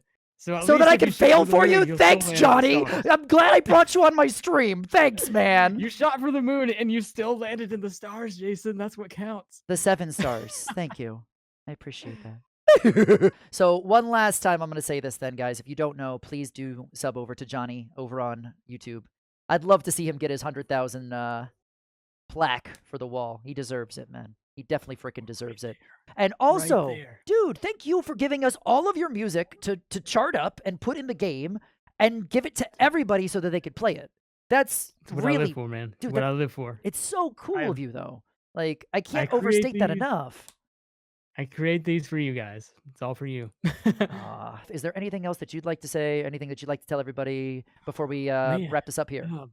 Just thank you again for having me, Jason. It's been so much fun. Oh man, your community is awesome. It's just, man, this was just a blast.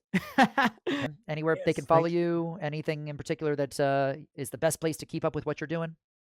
JonnyAtma.com has most of my new stuff and a bunch of stuff like that. YouTube.com/ I think it's just /Jonny Atma. My Twitter @Jonny Atma. Bandcamp is GaMetal.bandcamp.com. You can get everything on there. All of my stuff is free. What I did when I started doing this full time and made the Patreon stuff like that was I wanted to make sure everything I make is available for free for you guys, because I know not everybody can afford to pay $2 for a song. And plus I want everyone to experience all these different, not just stuff that because I made it, but like all these different great game songs that maybe you've never heard. Give those a check out too.